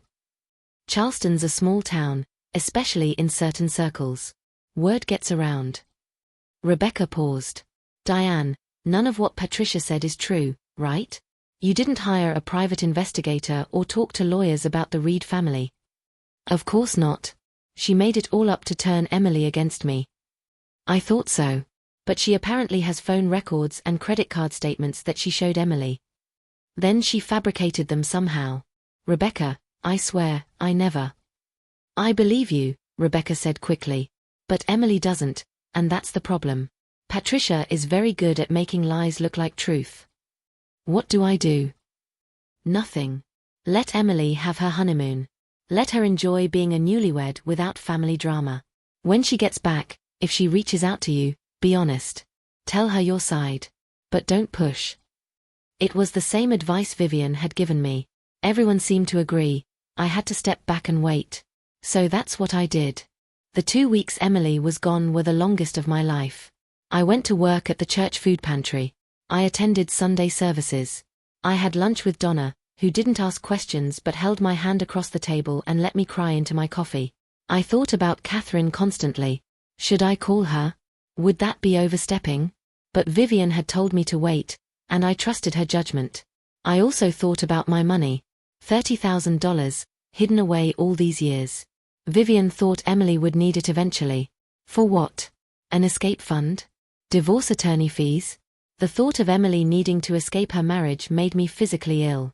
But I kept the money where it was, safe and accessible, just in case. Emily and Jackson returned from Greece on a Wednesday. I knew because Emily posted photos on social media, the 2 of them in Santorini, at the Parthenon, eating at sidewalk cafes. They looked happy. Jackson had his arm around her in every photo.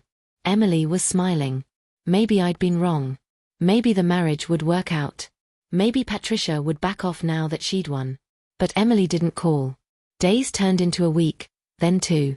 I saw on social media that Emily and Jackson had moved into their new house, a beautiful place in an exclusive neighborhood that Richard had bought for them as a wedding present. Emily posted photos of decorating, of dinner parties with other young couples, of Jackson grilling on their new deck. She looked happy, but there was something in her smile that seemed forced, performative. Or maybe I was just seeing what I wanted to see. 3 weeks after the wedding, I finally broke down and texted her, "Hi honey. Hope you're settling in well. I'd love to see you when you have time. No pressure. Love you." She responded 6 hours later, "Hi mom. Things are really busy right now. I'll call you soon." But she didn't call. Another week passed. Then another. I was being frozen out, and it hurt worse than any argument would have. I went about my life mechanically. I volunteered at the church. I had dinner with my friends. I watched my phone constantly, hoping for a message from Emily that never came. Then, 5 weeks after the wedding, my phone rang at 11 o'clock at night. Emily's name on the screen. I answered on the first ring. "Emily." "Mom." Her voice was thick, like she'd been crying. "Mom, I need to talk to you." My heart started racing. "Of course. What's wrong? Can I come over? Right now?" "Yes. Absolutely. Are you okay?" "I'll be there in 20 minutes. She hung up. I spent those 20 minutes pacing, my mind spinning through possibilities. Had something happened with Jackson? With Patricia? Was Emily hurt? Sick? When she knocked on the door, I threw it open. Emily stood there in yoga pants and a sweatshirt, no makeup, her hair in a messy ponytail. She looked exhausted and young and heartbreakingly vulnerable. "Come in, baby," I said. She walked in and collapsed on my couch, and then she started crying. Not delicate tears, huge, gasping sobs that shook her whole body. I sat beside her and pulled her into my arms the way I used to when she was small. "Sure, it's okay. I'm here. Whatever it is, we'll figure it out." It took several minutes before she could speak. When she finally did, her voice was muffled against my shoulder. "You were right," she whispered. "About everything. You were right, and I didn't listen, and now I don't know what to do." My stomach dropped. "What happened?" Emily pulled back, wiping her eyes. "Patricia. Mom, she's taken over my entire life. She redecorated our house without asking me, just showed up with an interior designer and changed everything I'd chosen. She's planned our social calendar for the next 6 months. She calls Jackson 10 times a day. She shows up at our house unannounced. She criticizes everything I do, how I cook, how I dress, how I talk to Jackson's business associates." "Have you talked to Jackson about it?" Emily's face crumpled. "I tried. He says his mother is just trying to help, that she wants us to succeed, that I need to be patient with her. He takes her side every single time. And when I push back, he gets angry and says I'm being ungrateful." "Oh, honey." "And it's not just Patricia. It's Carolyn too. She's constantly comparing me to her son Trevor's girlfriend, who apparently does everything perfectly. And Richard makes comments about how I need to grow into the family name. They're all watching me constantly, judging me, finding me lacking." "What about your friends? Can you talk to them?" "They're all Jackson's friends now. Patricia made sure of that. She planned couple dinners with people from Jackson's work, his country club, his social circle. And whenever I suggest we see my friends, something comes up, a work event Jackson can't miss, a family dinner we have to attend. It's like my whole life before Jackson is just disappearing." This was exactly what I'd feared. Exactly what Vivian had warned me about. "Emily, you need to set boundaries. Tell Jackson that his mother can't just take over your life. Tell him you need to maintain your own friendships, your own identity." I tried. Emily's voice rose. "I told him last week that I needed space from his family, that I wanted to have dinner just the two of us without Patricia calling to check in 5 times. And he said..." She stopped, fresh tears streaming down her face. "What did he say?" "He said if I couldn't handle his family, maybe I wasn't mature enough to be married." Emily looked at me, devastated. "He said his mother warned him I might not be able to adjust to their lifestyle, and maybe she was right." I felt rage rising in my chest, white-hot and fierce. Emily, that's emotional manipulation. He's making you question yourself instead of addressing legitimate concerns. I know. She was crying harder now. I know what it is. I'm not stupid. But Mom, I love him. When it's just the two of us, when his family isn't around, he's wonderful. He's the man I fell in love with. But the second Patricia enters the picture, he becomes someone else. Someone I don't recognize. Then you need to make him choose. You or his mother. Emily laughed bitterly. I can't do that. I can't make him choose. He'll choose her. She's been the most important woman in his life for 31 years. I've been his wife for 5 weeks. We sat in silence for a moment.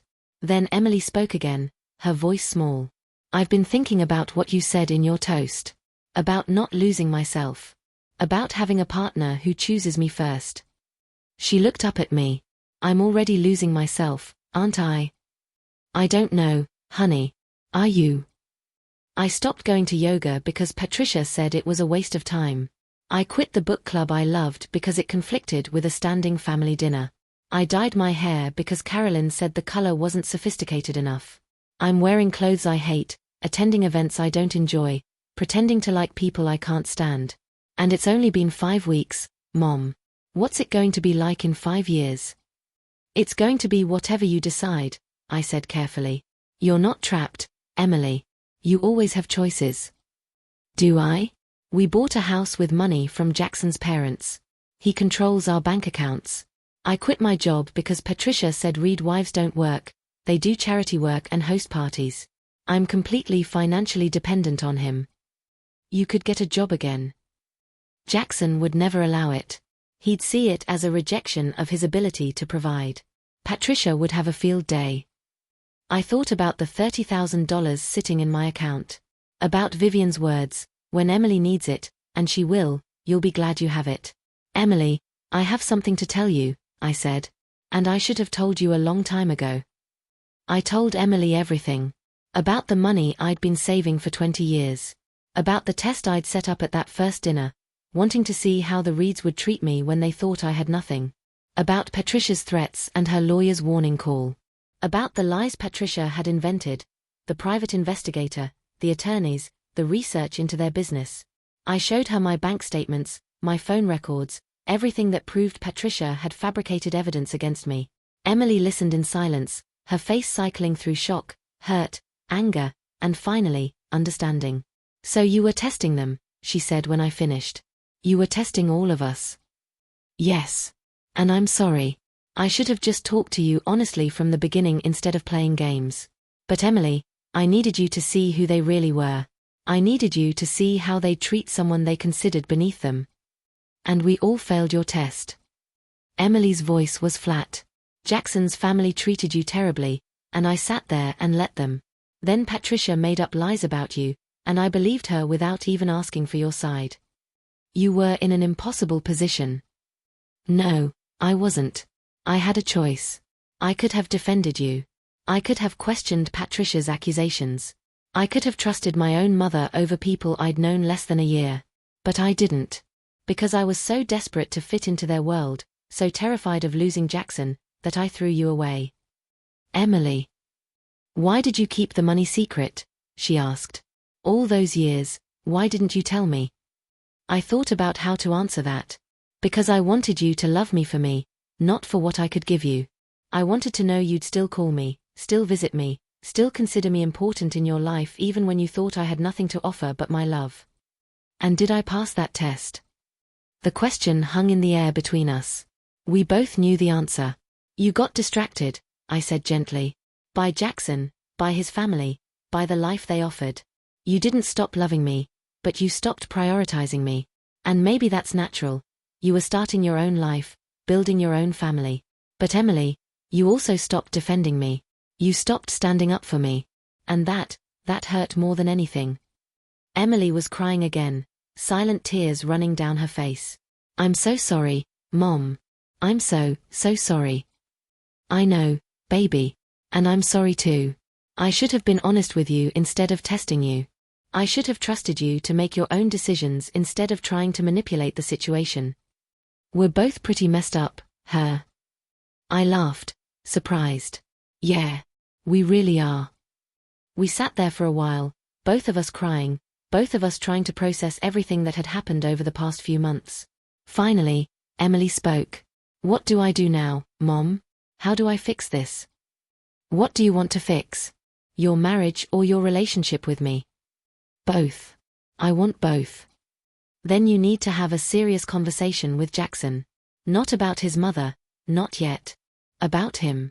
About the way he's treating you. About the fact that he's making you feel like your concerns don't matter. About the fact that he's choosing his mother's comfort over your well-being. He's going to get defensive. Probably. But Emily, if you can't have hard conversations with your husband, if you can't express your needs and have him actually hear you, then your marriage is already in trouble. Emily nodded slowly. And if he won't listen? If he just doubles down and says I'm overreacting? Then you'll have to decide what you're willing to live with. And Emily. I took her hand. Whatever you decide, I'll support you. If you want to stay and fight for your marriage, I'll help you. If you want to leave, I'll help you do that too. And if you're not sure yet, if you need time to figure it out, I'll give you that time and space. Even though you think I should leave. I didn't say that. You didn't have to. I can see it in your face. I sighed. Okay, yes. If I'm being completely honest, I think Jackson is showing you who he is right now. I think he's a man who will always put his mother first, who will always expect you to adapt to his family instead of creating your own life together. But Emily, I could be wrong. Maybe he's just never had to set boundaries with Patricia before. Maybe if you push him, really push him, he'll step up. But you don't think he will? I don't know. And neither do you. The only way to find out is to try. Emily wiped her eyes. When did you get so wise? When I was lying awake at night for the past 5 weeks, terrified I'd lost you forever, replaying every mistake I made. You didn't lose me, Mom. I'm right here. Are you? Really? Emily looked at me for a long moment. Then she hugged me, hard. Yes. I'm here. And I'm sorry it took me so long to come back. We stayed like that for a while, holding each other the way we used to when she was young and scared and needed comfort. Then Emily pulled back. I should get home. Jackson thinks I went to the gym. If I'm gone too long, he'll call Patricia and she'll somehow know I was here and there will be a whole thing. The fact that she had to sneak away to see her own mother told me everything I needed to know about how controlled her life had become. Will you come back? I asked. Can we start having regular visits again? I want to. But I might have to be careful about it for a while. Until I figure out how to handle Jackson and Patricia. It broke my heart that my daughter had to plan secret visits with me like I was some kind of contraband. But I understood. Call me anytime, I said. Day or night. I'll always answer. I know. Emily smiled, but it was sad. I never stopped knowing that, Mom. Even when I was angry at you, even when I believed Patricia's lies, I knew you'd be there if I really needed you. I wish I'd remembered that sooner. After she left, I sat on my couch feeling a complicated mix of emotions. Relief that Emily had come back to me. Rage at what the Reeds had done to her, how they were trying to control and diminish her. Fear about what would happen next. And determination. Because I wasn't going to stand by helpless anymore. I wasn't going to watch my daughter disappear into a life that was crushing her spirit. But I also wasn't going to manipulate or scheme. Vivian had been right. I needed to be a safe place for Emily to land, not another force trying to control her choices. The next day, I called Vivian. She answered on the 3rd ring, sounding alert despite the early hour. I was wondering when you'd call, she said. Emily came to see you last night. How did you? Because I know my family. And I know when someone in this family is starting to crack under Patricia's control. How is Emily? Struggling. But she's starting to see the truth. Good. That's the first step. What's the second step? I don't know, I admitted. I told her she needs to talk to Jackson, set boundaries. But I'm not sure he's capable of hearing her. He's not, Vivian said bluntly. Jackson is his mother's creature. Always has been. But he might surprise you if Emily pushes hard enough. Sometimes people find spines they didn't know they had. And if he doesn't? then Emily will have a choice to make. And you need to be ready to support whatever she decides, even if it means watching her stay in a situation you know is unhealthy. That's what I told her. But God, Vivian, it's hard. I know. But that's what real love looks like, letting people make their own mistakes while making sure they know they can come home when they're ready. Did you ever try to warn Jackson about his mother? There was a long pause. I did. When he was younger, when he was first starting to show signs of being unable to separate from her. I told him he needed to establish independence, move out, make his own decisions. He didn't listen. Patricia had too strong a hold on him by then. Do you regret not trying harder? Every day, Vivian said quietly. But I also know I couldn't have changed anything. Jackson made his choices. Now Emily has to make hers. I'm supposed to just wait and watch. No. You're supposed to be available. There's a difference. Keep your phone on. Keep your door open. Keep that money safe. And when Emily needs you, not if, when, you be ready to help in whatever way she needs. After we hung up, I thought about Catherine, Jackson's ex-girlfriend. The one who'd been exactly where Emily was now. The one who'd escaped. I pulled out the piece of paper Vivian had given me and stared at Catherine's phone number. Not yet, I told myself. Wait until Emily asks for it. Wait until she's ready to hear from someone who's been through this. But I kept the number close, knowing the time would come. The next few weeks were strange. Emily would text me occasionally, short messages that gave nothing away. Thinking of you. Hope you're well. Love you. I knew she was reaching out when she could, when Jackson wasn't monitoring her phone. The fact that she had to hide our communication told me everything was getting worse, not better. Then, 7 weeks after the wedding, Emily showed up at my door again. It was 3 p.m. on a Tuesday, and she looked even worse than last time, pale, thin, with dark circles under her eyes that makeup couldn't hide. I talked to Jackson, she said without preamble. I told him I needed him to set boundaries with his mother. I told him I felt suffocated, controlled, like I was disappearing. I asked him to choose me, just once, to choose me over Patricia. What did he say?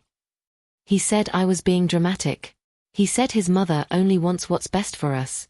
He said if I really loved him, I'd make an effort to appreciate everything his family does for us. Emily's voice was hollow. Then he left for a business trip with his father. He'll be gone for 4 days. And Patricia has planned activities for me every single day he's gone. Charity lunches, shopping trips, tennis at the club. She's made sure I won't have a moment to myself. Tell her no. I did. And she called Jackson. And he called me from the airport and said I was embarrassing him, that I needed to stop acting like a child and fulfill my obligations as a Reed wife. My hands clenched into fists. Emily. I think I made a mistake, Mom, she whispered. I think I married the wrong person. But I don't know how to get out. We've only been married 2 months. Everyone will say I gave up too soon, that I didn't try hard enough. Patricia will make sure everyone knows I'm the problem, that I couldn't handle being part of their family. And Jackson, he'll never let me go quietly. His pride won't allow it. Do you want to leave him? I don't know. Part of me still loves him. Still remembers the man I fell in love with. But that man doesn't exist when his mother is around. And she's always around. Then make him choose, I said. Tell him you'll try to make the marriage work, but only if he agrees to couples counseling and only if he sets real boundaries with his mother. He'll say no. Then you'll have your answer about whether the marriage can be saved. Emily looked at me with eyes full of despair. I'm scared, Mom. I'm scared of what will happen if I leave. But I'm also scared of what will happen if I stay. I pulled her into my arms. I know, baby. I know. But you're stronger than you think. And whatever you decide, I'm here. She stayed for an hour, and we talked about options. She could ask for separation first, not divorce. She could insist on counseling. She could move back in with me temporarily while they figured things out. But every option came with risks: Jackson's anger, Patricia's retaliation, social consequences, financial complications. I need to think, Emily said finally. I need to figure out what I'm willing to fight for and what I'm willing to walk away from. Take all the time you need. But Emily, don't wait so long that you lose yourself completely. Don't wake up 5 years from now and realize you've become someone you don't recognize. After she left, I sat thinking about everything she told me. About Jackson's refusal to even consider her perspective. About Patricia's relentless control. About Emily's growing desperation. This was going to come to a head soon. I could feel it. And when it did, I needed to be ready with more than just comfort and support. I needed concrete help to offer. I started making plans. 3 days later, Emily called me at 2 in the morning. I answered immediately, my heart pounding. Mom, can I come stay with you? Just for a few days. Of course. Are you okay? What happened? I'll tell you when I get there. I'm leaving now. She arrived 20 minutes later with a small suitcase, her face streaked with tears, wearing pajamas and a coat. Jackson came home early from his trip, she said as I ushered her inside. I wasn't supposed to be home. Patricia had scheduled me for a charity event, but I had a migraine and came back to lie down. And I found him. Mom, he was on the phone with Patricia, and I heard what they were saying. My blood ran cold. What were they saying? Patricia was telling Jackson that I was becoming a problem. That I was resistant to family integration. Those were her exact words, resistant to family integration. Like I'm some kind of foreign object that needs to be assimilated or removed. Emily was shaking. And Jackson, he agreed with her. He said maybe they'd moved too fast with the wedding, that maybe I needed more training before I'd be ready to properly represent the Reed family. Training.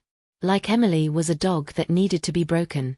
He called me a project, Mom. He said, don't worry, Mother, I'll handle the project. They were talking about me like I wasn't even a person. Like I was just this problem they had to solve. Oh, honey. And then Patricia said, Emily's voice broke. She said maybe they should consider whether the marriage was salvageable, or if it would be easier to just end it now before I got pregnant and complicated things. She was discussing divorcing me with my own husband, and he was listening. He was actually considering it. I pulled Emily close as she sobbed. What did you do? I walked in. I confronted them. Well, I confronted Jackson since Patricia was on speakerphone. I asked him if that's really how he saw me, as a project that wasn't working out. And he got angry. Said I was eavesdropping, that I'd taken the conversation out of context, that I was being paranoid and dramatic. That's gaslighting. I know what it is. Emily pulled away, pacing my small living room. I know he was trying to make me doubt what I heard with my own ears. So I told him I wanted a separation. I told him I needed time away from him and his family to think about whether I wanted to stay married. What did he say? He laughed. He actually laughed and said I couldn't leave because I had nowhere to go, no job, no money of my own. He said I'd signed a prenup that left me with nothing if I initiated a divorce in the first 2 years. He said I was stuck, and I might as well accept it and try to adapt. Rage flooded through me, hot and fierce. He threatened you financially. He reminded me of reality, Emily said bitterly. The reality I was too in love to see before we got married. The prenup his lawyers drew up, the one Patricia insisted on, says if I leave him in the first 2 years without proving adultery or abuse, I get nothing. Not even spousal support. After 2 years, I'd get a small settlement. After 5 years, a more substantial one. It's designed to trap me. Emily, that can't be legal. It's completely legal. I signed it. My lawyer at the time, the one Patricia recommended, told me it was standard for marriages involving significant wealth disparity. I didn't question it because I was in love and I trusted Jackson and I never thought I'd need to invoke it. She collapsed onto my couch, and I sat beside her. So what did you do? I asked. I told him I didn't care about the money. That I'd leave with nothing if that's what it took. And he said fine, leave, but I'd be crawling back within a week because I couldn't survive on my own. Then he left, went to his parents' house. And I packed a bag and came here. I held my daughter while she cried, stroking her hair the way I had when she was small. But inside, I was calculating. The prenup was a problem, but not an insurmountable one. Emily could challenge it with a good lawyer. She could argue duress, lack of adequate representation, unconscionability. But that would take time and money. Time I had. Money. I thought about the $30,000 sitting in my account. It suddenly seemed like destiny that I'd saved it. Like I'd known, somewhere deep down, that Emily would need it someday.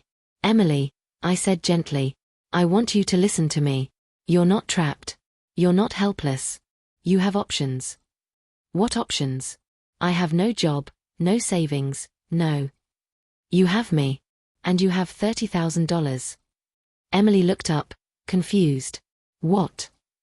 My savings. The money I've been hiding all these years. It's yours if you need it. For a lawyer, for a deposit on an apartment, for whatever you need to start over. Mom, I can't take your savings. Yes, you can. Emily, I saved this money for emergencies. For the worst case scenario. This is that scenario.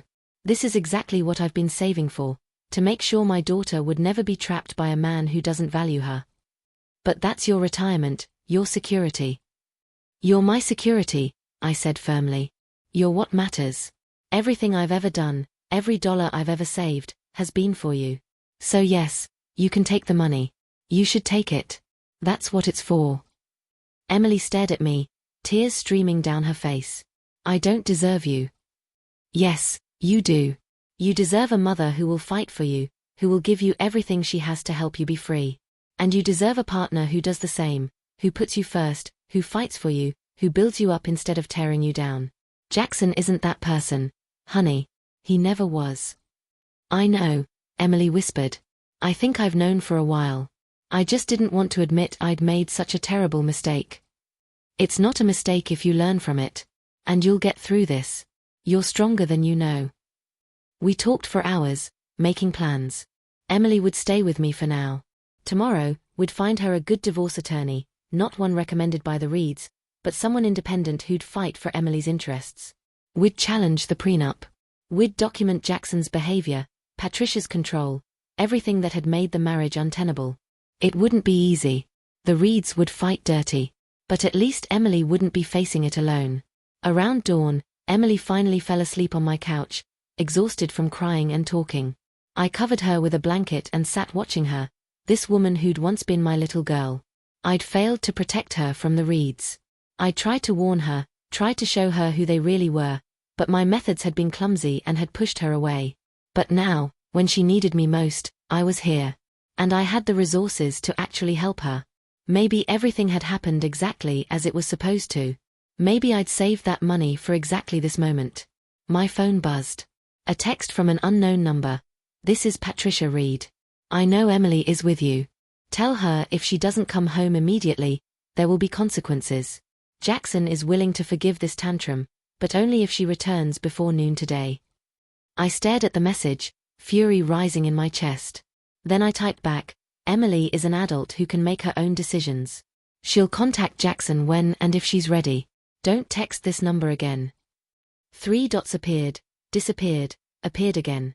Then, you're making a mistake. The Reed family has lawyers who will destroy you both. Emily will get nothing. She'll end up exactly like you, alone, poor, pathetic. Is that really what you want for your daughter? I smiled grimly and typed, I'm not afraid of your lawyers or your threats. And neither is Emily. We're done playing your games. I blocked the number. Let the war begin. The next morning, I woke Emily gently. She looked disoriented at first, then memory flooded back and her face crumpled. It wasn't a dream, she whispered. No, honey. But that's okay. Because now we figure out what comes next. Over coffee, we made calls. First, to Rebecca, who immediately offered to help however she could. Then to a divorce attorney Rebecca recommended, a woman named Angela Morrison, no relation, who had a reputation for taking on powerful families and winning. Angela could see us that afternoon. Meanwhile, my phone was blowing up with calls from numbers I didn't recognize. I knew it was the Reeds, trying different phones to get through after I'd blocked Patricia. I ignored them all. Emily's phone was doing the same. Jackson had called 15 times. Patricia 12. Even Richard had called, and Carolyn. They were circling the wagons, trying to control the narrative, trying to force Emily back into compliance. Should I answer? Emily asked, staring at her phone. Do you want to? No. But Jackson will just keep calling. He won't stop until I talk to him. Then tell him you'll speak to him through attorneys from now on. Set that boundary, Emily. Don't let him manipulate you back. Emily took a shaky breath and typed out a text to Jackson. I need space. Please stop calling. When I'm ready to talk, I'll reach out through my attorney. She hit send before she could second-guess herself. The response came within seconds. Are you serious right now? You're really going to throw away our marriage over one argument? Come home and we'll talk like adults. Emily started to type a response, but I put my hand over hers. Don't engage. He's trying to draw you into a conversation where he can control the narrative. Just leave it. She nodded and put her phone face down on the table. We spent the morning in a strange kind of limbo, making lists, gathering documents, preparing for the attorney meeting. Emily called her bank and discovered that Jackson had frozen their joint accounts. She couldn't access any money. He actually did it, she said, staring at her laptop screen in disbelief. He locked me out.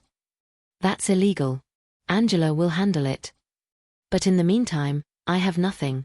Not even my own money, the salary I earned before we got married. He convinced me to put it all in our joint account for simplicity. You have my money, I reminded her. And you have this apartment. You're not helpless, Emily. At 2 o'clock, we met with Angela Morrison. She was in her 50s, sharp-eyed and no-nonsense, with an office that was all business, law books, case files, a single family photo on her desk. She listened to Emily's story without interrupting, taking occasional notes. When Emily finished, Angela sat back and studied us both. Okay, she said. Let's be clear about what we're dealing with. The Reeds are a powerful family with significant resources. They'll hire the best attorneys money can buy. They'll try to drag this out, make it expensive and exhausting, hoping you'll give up and come back or settle for nothing just to make it end. I'm not going back, Emily said firmly. Good. Because that's the only way we win this, if you're absolutely committed to seeing it through. Angela looked at me. And you're prepared to support her? Financially and emotionally? Because this is going to get ugly. Whatever it takes, I said. All right. Let's talk strategy. Angela opened a legal pad. First, the prenup. Emily, you said the attorney who reviewed it was recommended by Patricia. Yes. He told me it was standard, that I should sign it. That's a potential conflict of interest. If we can prove he was representing the Reeds' interests rather than yours, we can argue you didn't have adequate representation. We'll need to depose him. Will that work? It's a strong argument. Combined with the fact that you signed it a week before the wedding, under obvious time pressure and emotional duress, and the fact that the terms are arguably unconscionable, we have a good shot at getting it invalidated or at least renegotiated. Emily's eyes brightened with hope for the first time. Really? Really? But it won't be quick or easy. We're looking at months of legal proceedings, maybe a year or more if they fight us at every turn. Can you handle that? Yes, Emily said without hesitation. Second issue, Jackson froze the joint accounts. That's actually good for us. It shows controlling behavior and could support a claim of financial abuse. We'll file an emergency motion to have the accounts unfrozen and to get you temporary spousal support while the divorce proceeds. How much will all this cost? I asked. Angela named a figure that made my stomach drop. $20,000 as a retainer, potentially $50,000 to $70,000 total if it went to trial. My entire savings would be gone. And then some. I looked at Emily's face, determined, scared, but finally free of the defeated hopelessness I'd seen over the past weeks. We'll figure it out, I said. Let's do this. Angela smiled. All right. Let's go to war. The next few days were a blur of legal paperwork, court filings, and strategic planning. Angela filed for divorce on Emily's behalf, citing irreconcilable differences and requesting spousal support and a division of assets despite the prenup. The Reeds' response was swift and brutal. They hired 3 attorneys, a team designed to overwhelm us with legal firepower. They filed countermotions claiming Emily had abandoned the marriage, that she was mentally unstable, that I was manipulating her against her husband. They also launched a public relations campaign. Suddenly, there were whispers around Charleston about the gold-digger daughter-in-law who'd married into the Reed family and tried to extort them when things didn't work out. Patricia was carefully spreading her version of events to anyone who would listen. Emily's phone kept buzzing with messages from people she'd thought were friends, asking if she was okay, if it was true she'd had a breakdown, if she needed help. They're turning everyone against me, Emily said, scrolling through the messages. Patricia's been busy. Let them talk, I said. The only opinions that matter are the judges and yours. But it hurt watching my daughter be vilified by people who didn't know the truth. Then, 2 weeks after Emily moved in with me, something unexpected happened. Vivian called. Diane, I need to talk to Emily, she said without preamble. Is she there? I put her on speaker. You're on speaker, Vivian. Emily can hear you. Good. Emily, I want you to know that I support your decision to leave Jackson. I think you're doing the right thing. Emily's eyes widened. You do? Yes. I've watched Patricia destroy that boy's ability to be a real partner to anyone. I watched her drive away Catherine, and now I've watched her do the same to you. And I'm tired of staying silent. Catherine. Emily's voice sharpened. Who's Catherine? There was a pause. Then Vivian spoke carefully. Catherine Bennett was Jackson's girlfriend before you. They dated for 2 years. She was wonderful, smart, independent, strong. Patricia hated her for exactly those qualities. So she systematically destroyed the relationship, and Jackson let her do it. Eventually Catherine left, and Jackson convinced himself it was for the best. Emily looked at me. Did you know about this? I hesitated, then nodded. Vivian told me. She gave me Catherine's phone number in case you ever needed to talk to someone who'd been through what you're going through. And you didn't tell me. I was waiting until you were ready to hear it. I didn't want to manipulate you with information when you needed to come to your own conclusions about your marriage. Emily processed this. Then she turned back to the phone. Can I talk to Catherine? I think that would be good for both of you, Vivian said. I'll call her today and ask if she's willing.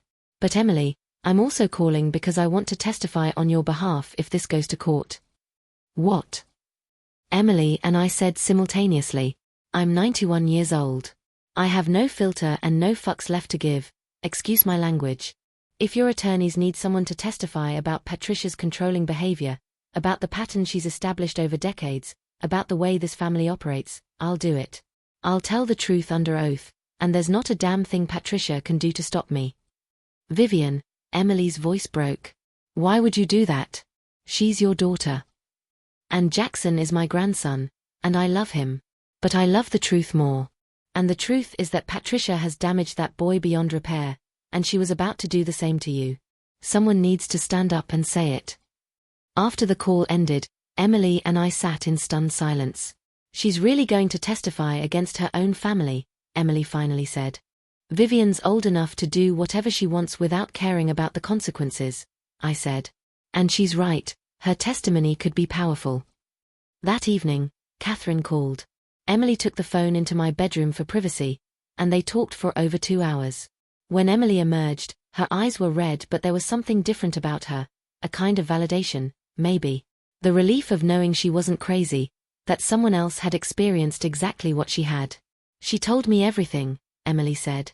How Patricia criticized everything she did, how Jackson always took his mother's side, how they slowly isolated her from her own life until she felt like she was drowning. She said leaving Jackson was the hardest and best thing she ever did. How is she now? Happy. Really happy. She's married to someone who actually puts her first. She said she didn't know what a healthy relationship looked like until she got out of the one with Jackson and his family. Emily looked at me with clear eyes. Mom, I don't think Jackson is capable of being a good husband. Not with Patricia in the picture. And Patricia will always be in the picture. No. I agreed. He's not capable. Not until he does serious work on himself and sets real boundaries with his mother. And that might never happen. I wasted so much time. You didn't waste anything. You learned something crucial. You learned what you won't tolerate, what you deserve, who you are. That's not a waste, honey. That's growth. Over the next few weeks, the legal battle intensified. The Reeds fought Angela's motion to unfreeze the accounts, and lost. The judge ordered Jackson to provide Emily with access to enough funds for her basic living expenses and legal fees. They fought Angela's challenge to the prenup, and the judge agreed to hold a hearing to determine its validity.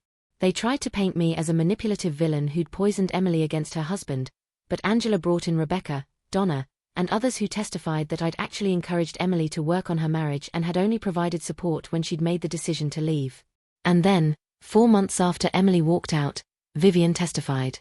She rolled into the courtroom in her wheelchair, raised her right hand, and proceeded to eviscerate her own family with brutal honesty. She testified about Patricia's need for control, about the pattern of behavior she'd witnessed over decades. She testified about Catherine, about other relationships Patricia had sabotaged. She testified about Jackson's inability to set boundaries, about the financial threats, about the conversation Emily had overheard where Patricia and Jackson discussed her like a problem to be solved. The Reeds' attorney tried to discredit her, suggesting she was too old to remember clearly, that she was confused, that she was biased against her own family. Vivian fixed him with a withering stare. "Young man, I'm 91 years old, not senile. My memory is fine, and I'm not confused about anything except why my family thinks they can treat people like property." The courtroom actually laughed. The judge didn't rule immediately, but I could see the tide shifting. The Reeds' case was falling apart. 2 weeks later, the judge issued her ruling. The prenup was unconscionable and signed under duress. It was invalidated. Emily would receive a fair division of assets and temporary spousal support until she could get back on her feet. The Reeds appealed, of course. But their leverage was gone. 6 months after Emily walked out, the divorce was finalized. She received a settlement that would let her live modestly while she figured out her next steps. Not the millions the Reeds had, but enough to start fresh. More importantly, she received her freedom. The day the divorce was final, Emily and I sat on my couch, the same couch she'd collapsed on that terrible night when she'd first come to me for help. "It's over," she said, sounding amazed. "It's really over." "It is. How do you feel?" "Tired. Relieved. Sad. Free. All of it at once." She looked at me. "Mom, I can never repay you for what you did. The money, the support, everything. You don't need to repay me. That's not how love works. Still. You gave me your entire life savings. You let me live here for 6 months. You fought for me even when I'd pushed you away. I don't know how to thank you for that." "You already have," I said. "By being strong enough to leave when you realized the marriage was wrong.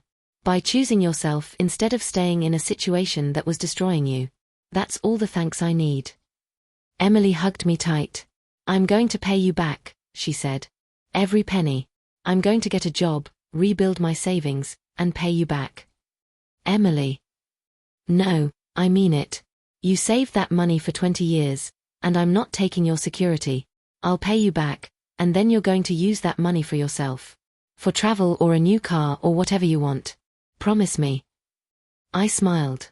"I promise."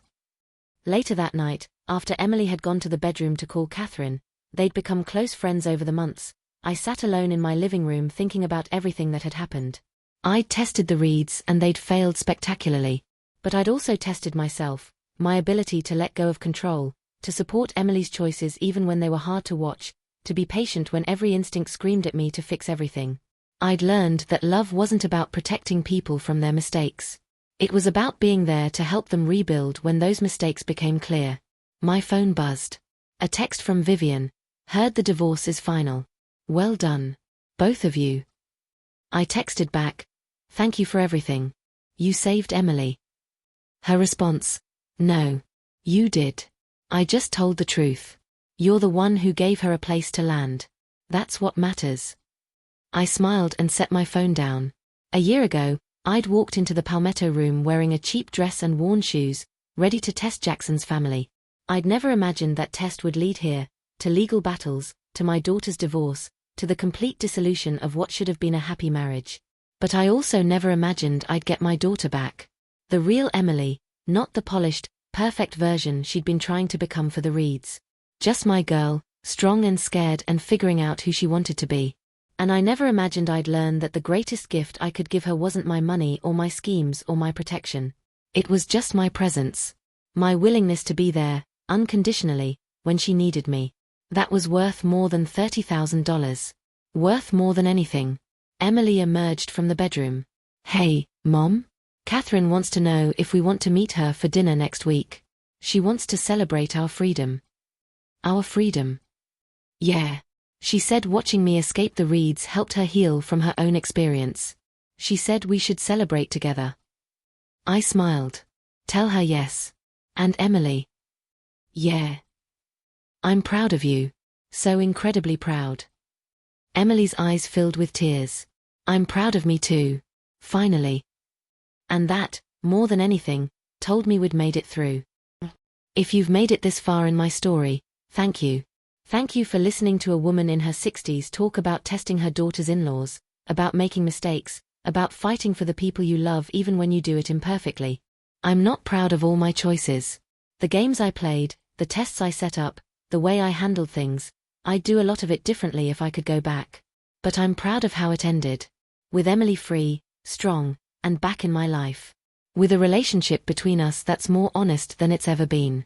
With both of us understanding that love means showing up, telling the truth, and being there when things fall apart. The Reed family still has their money and their status and their country club memberships.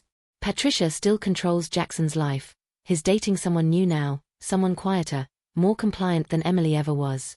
But we have something they'll never have: freedom. Authenticity. The courage to choose ourselves instead of settling for lives that slowly crush our spirits. And that's worth more than all the money in Charleston. If you're watching this from somewhere, dealing with your own difficult family situation, trying to figure out whether to fight or let go, I hope my story helps. I hope it reminds you that you're not alone. That other people have walked this path before you and survived. And please, check the description box below for more stories like this. Stories about real people dealing with real problems, about fighting for yourself and the people you love, about surviving what feels impossible. We're all in this together. And we're stronger than we think.